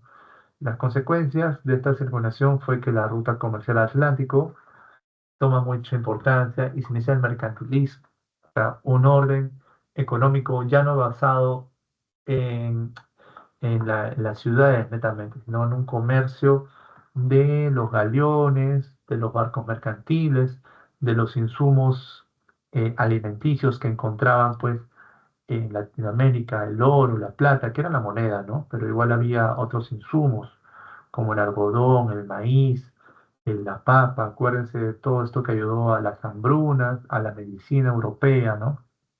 Otra consecuencia, la política, los imperios coloniales ultramarinos. Hasta cierto punto, ultramarino se refiere a que se empecinaban pues en ir en las rutas marítimas. O sea, comenzaron a tener zonas, recuerden las primeras zonas de Colón eran ¿no? Puerto Rico, Haití. Entonces había, cada vez que los piratas u otros querían ir por esas zonas, eran pues bombardeados, eran repelidos por Portugal y España, que ya tenían bases, tenían fortalezas, ¿no?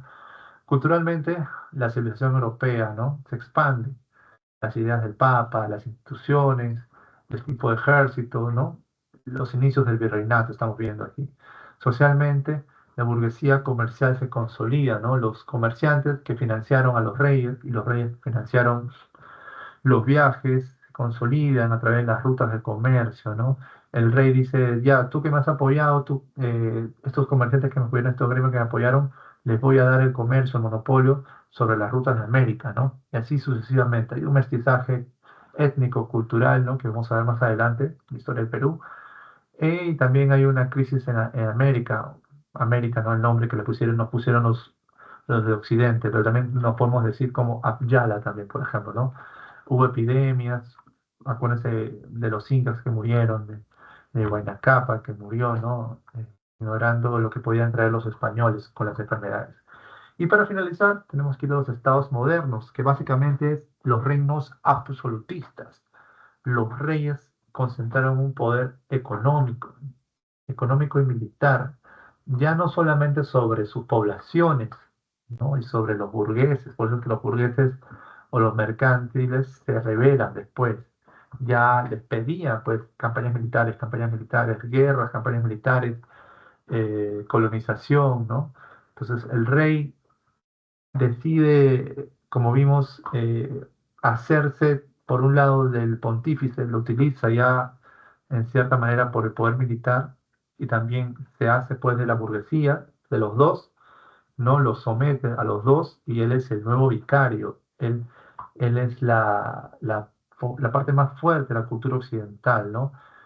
Porque cuestiona, por un lado, aprovecha el cuestionamiento o la crisis entre la iglesia y los comerciantes, él se erige sobre ellos, ¿no? Y comienza a arruinar, pues, ya había arruinado a la nobleza feudal, como dijimos antes, somete a la nobleza a través de su riqueza militar y económica gracias a los comerciantes, expande la burocracia, con la burocracia somete a los que la auxilian apoyar a los comerciantes a través de los ejércitos permanentes, ¿no? Y ahí vienen los principios, el regalismo, la regalía, ¿no?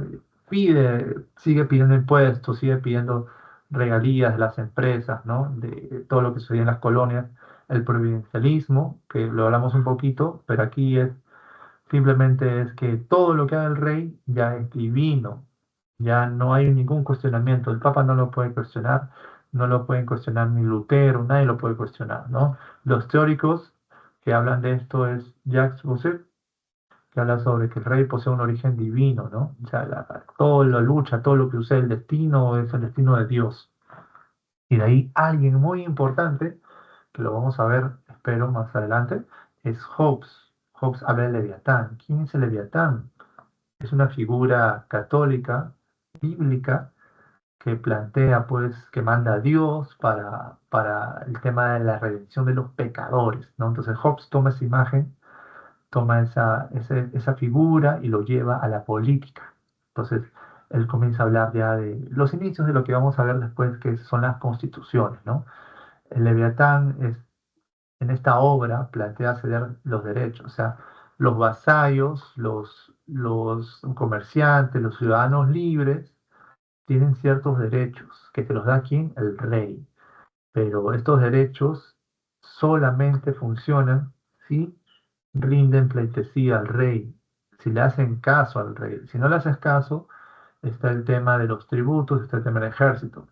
Entonces, el rey tiene que ser lo suficientemente fuerte para gobernar en cada una de sus naciones, ¿no? Ahí, para ir un poquito más allá del tema del Estado moderno, tómenle screenshot a esto, por favor, les va a ayudar, ¿no? Y estamos acabando. Hobbes dice, ¿no? Algo más de Hobbes. El contexto de Hobbes es el siguiente, ¿no? Hubo una guerra civil inglesa entre Carlos I y el Parlamento, o sea, existía pues más al norte, ¿no? El tema de las reformas protestantes, la cuestión de expansión de Europa, ¿no? A través de las colonias, pero también había un conflicto interno entre lo que era el Parlamento, o sea, las instituciones de los lords. Los lords, el Parlamento es la representación de los comerciantes, ¿no? Inglaterra en ese tiempo y aún hoy mantiene su Parlamento. Es algo así como los inicios de la democracia, ¿no? Los inicios de las leyes, la Constitución. Todos estos poderes que se le daba al rey a través de los señores feudales, a través de la iglesia, a través de los comerciantes, en Inglaterra se mantuvo el tema del parlamento romano, ¿no? De los senadores, ¿se acuerdan? Ya, ¿por qué se mantuvo? ¿Por qué se mantuvo? Porque el parlamento logró, pues, tomar la representatividad de los empresarios, ¿no? Mientras que en Francia, en Alemania, hubo un tema del absolutismo, o sea, que el rey estaba sobre, no había parlamento, no había ninguna institución más que el rey y lo que el rey dijera, ¿no? Todas las instituciones no podían cuestionar al rey, en Inglaterra sí. Los señores feudales, los empresarios tenían al parlamento. Entonces hubo una guerra entre el rey y el parlamento. Entonces, para llegar a una especie de consenso es que Hobbes crea la obra, ¿no? Y comienza a acusar al Parlamento de asusador de los conflictos civiles, de la violencia sectaria, comienza a tener miedo de la democracia, ¿no? Porque comienza a hablar en sus argumentos que hay un estado de naturaleza, que el hombre es el lobo del hombre, o sea, el hombre se come al hombre, es como que si los lobos los lobos se depredaran entre ellos, hubiera guerras, ¿no? Comienza a hablar de todo lo que es lo salvaje, la cuestión civil, un sin gobierno, las ideas de anarquía, por ejemplo, nacen aquí también, ¿no? Un sin gobierno. Son cuestiones estereotipadas, ¿no? Los humanos viven en un estado de competencia brutal por recursos y seguridad, ¿no? No hay justicia, no hay moralidad, solo el instinto de supervivencia, ¿no? La frase clave de Hobbes y de Leviatán es: la vida del hombre es solitaria, pobre, desagradable, brutal y corta, ¿no? Entonces se necesita un orden y el Leviatán se va a encargar de hacer este orden, ¿no? También otro argumento es el contrato social, que es la base de las constituciones modernas. Por eso en Inglaterra es donde a través de aún el mantenimiento de la institución del Parlamento, el rey, ¿no? Es que vienen las primeras constituciones, ¿no? Que vamos a ver después. El contrato social significa que los seres humanos, los hombres, renuncian a su derecho a libertad, ¿no? De libertad absoluta, de hacer lo que se les dé la gana, y se vuelven vasallos del rey, ¿no? Le dan el poder al soberano a través de un pacto, un escrito, una constitución, ¿no? El soberano no está sujeto al contrato, él es el que ejerce, ¿no? El contrato. Él no, él tiene un poder ilimitado para mantener el orden, ¿no? Ya no se cuestiona. De ahí el soberano absoluto, ¿no? Puede haber una asamblea, puede haber parlamento, pero la autoridad del rey y del Estado es absoluta. Después de esto, después de este tema del rey, va a haber lo que es la figura del Estado. La figura del Estado, de lo civil y no del linaje del rey, va a emerger después, mucho después, con la Revolución Burguesa, ¿no? Entonces, mientras tanto, el rey puede legislar, puede poner leyes que vean el tema de los poderes. No había separación de poderes en ese momento todavía, pero él elige lo que la iglesia va a hacer, lo que va a hacer las convenciones, elige todo, ¿no? Y justifica entonces el autoritarismo. Hay un miedo a la anarquía, al caos, ¿no? También critica la democracia porque le echan la culpa de todo el caos social que hubo, ¿no?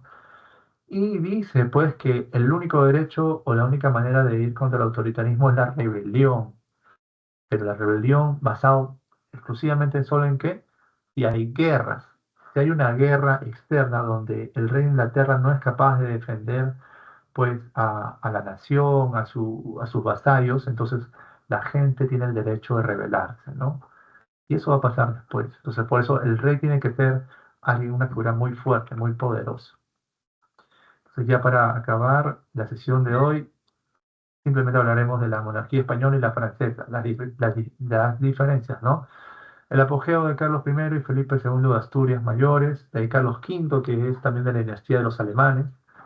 Eh, en la monarquía española, Carlos I y Felipe son de la dinastía de Austria, ¿no? En cambio, Carlos V de Alemania es en la época en la cual se conquista pues, a los incas y a los aztecas. Hay un enfrentamiento religioso con Lutero y una posterior tolerancia, ¿no? Acuérdense del credo. En el credo católico se incluyen las figuras de la confesión de Augsburgo, ¿no? Y hay una tolerancia. Después Felipe II es el que llega a derrotar a los turcos en la batalla de Lepanto y crece la Armada Invencible. Esta Armada Invencible después hace una guerra a los españoles contra Inglaterra y por un tema geográfico, por así decirlo, la Armada Invencible no llega a ningún lado. Inglaterra gana esa batalla. Después está la monarquía francesa, está la guerra de los 30 años, ¿no? Que consolida a Francia en Europa. Francia comienza a tomar control de algunas zonas europeas, de España, de la misma Holanda, ¿no?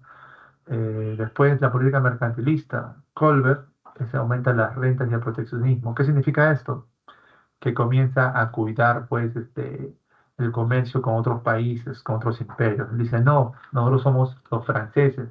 Si tú quieres comerciar con los franceses, tienes que pagar tanto y tanto, ¿no? Es como que son políticas públicas, entre comillas, basadas en el control de lo que Francia podía producir. Si querías comerciar con Francia, tenías que pagar rentas si fueras de otro país, ¿no? Normalmente las rentas eran hacia las colonias de manera interna y de manera interna, pero con la monarquía francesa del ministro de Colbert, las rentas fueron con otras colonias, ¿no? Entonces se protegió la industria, la industria, inicios de protección de la industria de Francia, ¿no? Y se construyó el Palacio de Versalles, ¿no?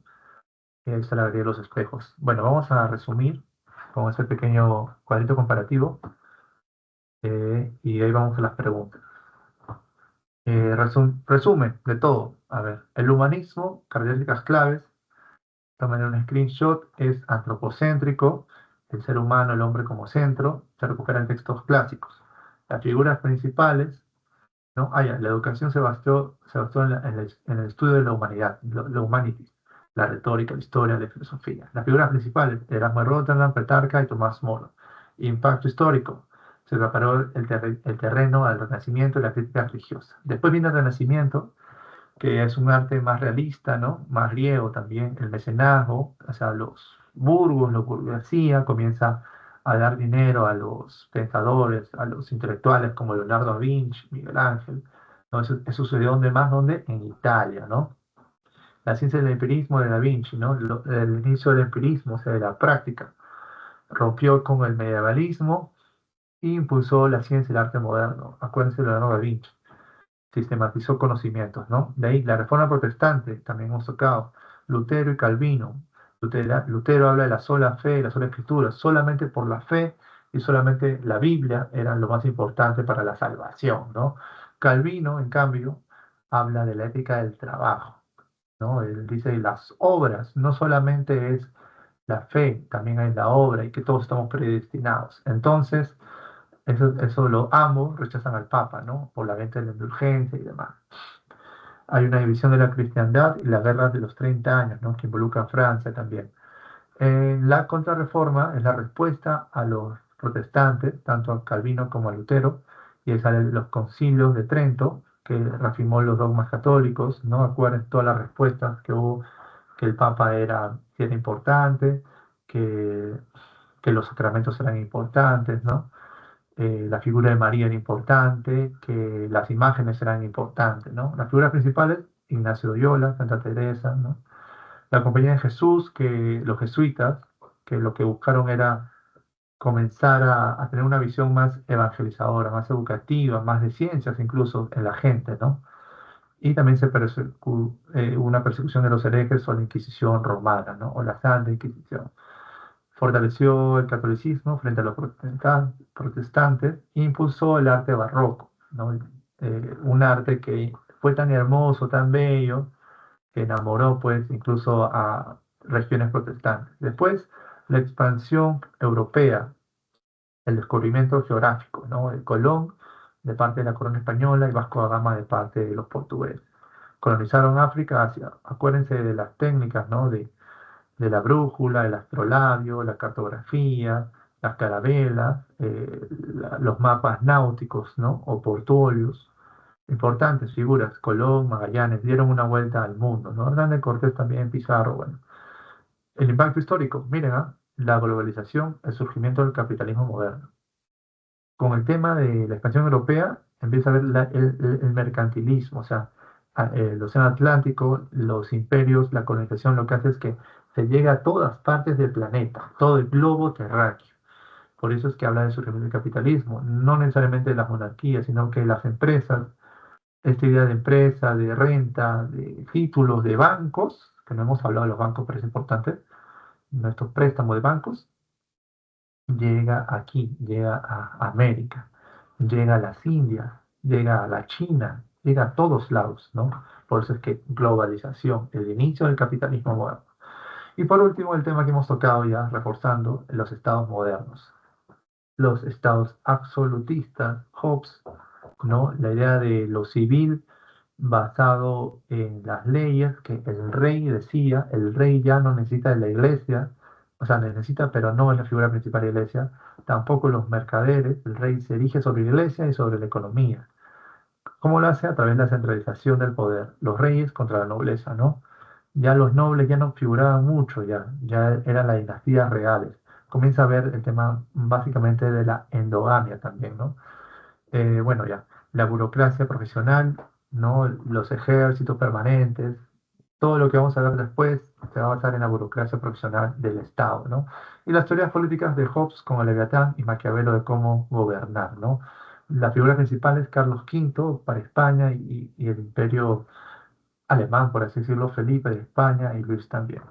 Se acabó aquí el feudalismo y caen todos los señores feudales y hay el absolutismo, los reyes, la época más poderosa de los reyes, y la idea de la diplomacia moderna, ¿no? Bueno, entonces vamos a las claves de la semana, ya rápidamente, para que podamos aprovechar. Las claves son, lo voy a leer, bueno, ahí están viendo las claves. Más que mostrar las claves, les quiero mostrar esto. La biblioteca, ¿no? Para que repasen lo que no hemos podido ver, tomen el screenshot, hagan su screenshot para que puedan repasar, sobre todo el último video que resume todo. Y esto, ¿no? Que un poco las palabras claves. No pudimos tocar el Decameron, ni por qué Luis IV fue apoyado al Rey Sol, ¿no? Y lo dejo para que tomen screenshot. Ya, vamos a la respuesta rápidamente. En la primera respuesta es la C, no dice, el enunciado dice, a partir del siglo V, algunas ciudades italianas surgieron renovar interés por las letras de estudios de antigüedad. Buscaron comprender al mundo del hombre. La relación con ellos, los humanistas se caracterizaron por qué, dice la C, aprender el latín, el griego, el hebreo para estudiar las obras clásicas, ¿no? Ese es el inicio del Renacimiento, es el humanismo, ¿no? Valoraron todo lo que hacían los griegos, el latín también para traducir lo que decía la Biblia y el hebreo también para cuestionar lo que decía la Biblia o las creencias, ¿no? La respuesta es la C, la letra C. De la 2, la respuesta es la letra B, ¿no? Habla del Renacimiento. ¿Qué significa que el Renacimiento, el Renacimiento y la pintura, sobre todo, que utilizó la pintura? Utilizó temas religiosos, alegóricos. En este tema religioso, acuérdense que hubo una idea entre lo profano y lo sagrado, ¿no? O sea, lo que Leonardo da Vinci hacía de poner a las amantes, o otros hacían de poner las cuestiones cotidianas de los sacerdotes, ¿no? Lo profano y lo sagrado, lo religioso y lo alegórico, ¿no? El ideal humanista. No solamente era lo religioso, sino lo profano y lo sagrado. Después también la 3 es verdadero, buscar el movimiento de imágenes, el realismo y la tridimensionalidad. Esta tridimensionalidad es el ejemplo que no pude darles bien de la perspectiva, ¿no? La perspectiva, tiene que haber figuras a los costados, ¿no? Las paredes a los costados y una idea de profundidad en el centro, ¿no? La perspectiva, ¿no? Bueno, después en la B también menciona que es verdad los artistas, ¿no? Leonardo da Vinci, Sandro Botticelli, Rafael Sanzio. Leonardo da Vinci es importante, también es muy importante decirlo porque revaloriza la ciencia, ¿no? El arte y la ciencia, no se despega de la ciencia. Es una figura importante. La 3, la respuesta es la letra A, eso es la reforma del movimiento religioso. La A dice que negó la eficacia de las indulgencias y exaltó la importancia de la Biblia. No, eso es lo que hizo Lutero. Las indulgencias están en contra de pagar, sino había un tema de que es importante la acción, la fe. ¿Por qué? Porque hubo un acceso a la Biblia, hubo un acceso a través de la imprenta, ¿no? Gracias a la imprenta, personas que no eran sacerdotes, ¿no? O sacerdotes que se rebelaron ante la iglesia, cuestionaron a través de que se acercó el conocimiento, ¿no? Eso va a pasar siempre. Cada vez que haya una renovación cultural o tecnológica, va a haber un cuestionamiento del orden social, ¿no? Lo vamos a ver muchas veces. Para acabar ya, la 4, la respuesta de la letra E, respecto al Concilio de Trento, ¿no? Que hemos visto en un pequeño resumen. La E nos dice que lo correcto es que se confirmó la doctrina de la Iglesia Católica, ¿no? Es la respuesta, la contrarreforma, el Concilio de Trento, se fortaleció el Tribunal de la Santa Inquisición y se hizo unirse los libros prohibidos. Estos libros prohibidos son los evangelios apócrifos, ¿no? Evangelios apócrifos que incluso algunos no los toman los protestantes porque hablan de la parte humana, ¿no? Eso lo toman los agnósticos. Pero bueno, ya, son los evangelios apócrifos, ¿no? El Concilio de Trento, los libros que actualmente pertenecen a la Biblia católica. Biblia católica igual Concilio de Trento. Se acabó. Y la respuesta es la D, de la quinta, la respuesta es la D. Dice, en el siglo V España y Portugal iniciaron las primeras expediciones debido al apoyo la respuesta es la D, de su estratégica posición geográfica. O sea, ellos estaban muy cerca, o están muy cerca al Océano Atlántico, entonces de alguna manera se desviaron al occidente, sobre todo España, ¿no? Y el principal de los portugueses fue Enrique el Navegante. Acuérdense de su apelativo, ¿no? El Navegante. Siendo Vasco da Gama el primero en llegar a las Indias. ¿No? Entonces, chicos, me pasé un poquito el tiempo, unos cuantos minutos. No se olviden de tomar screenshot a este resumen, también a la línea del tiempo. Y eso es todo por hoy. Espero que hayan podido disfrutar la clase igual que yo. Los dejo tomar su desayuno. Muchas gracias por la clase, chicos. Que estén muy bien. Que tengan un buen inicio de semana. Hasta luego. Cuídense.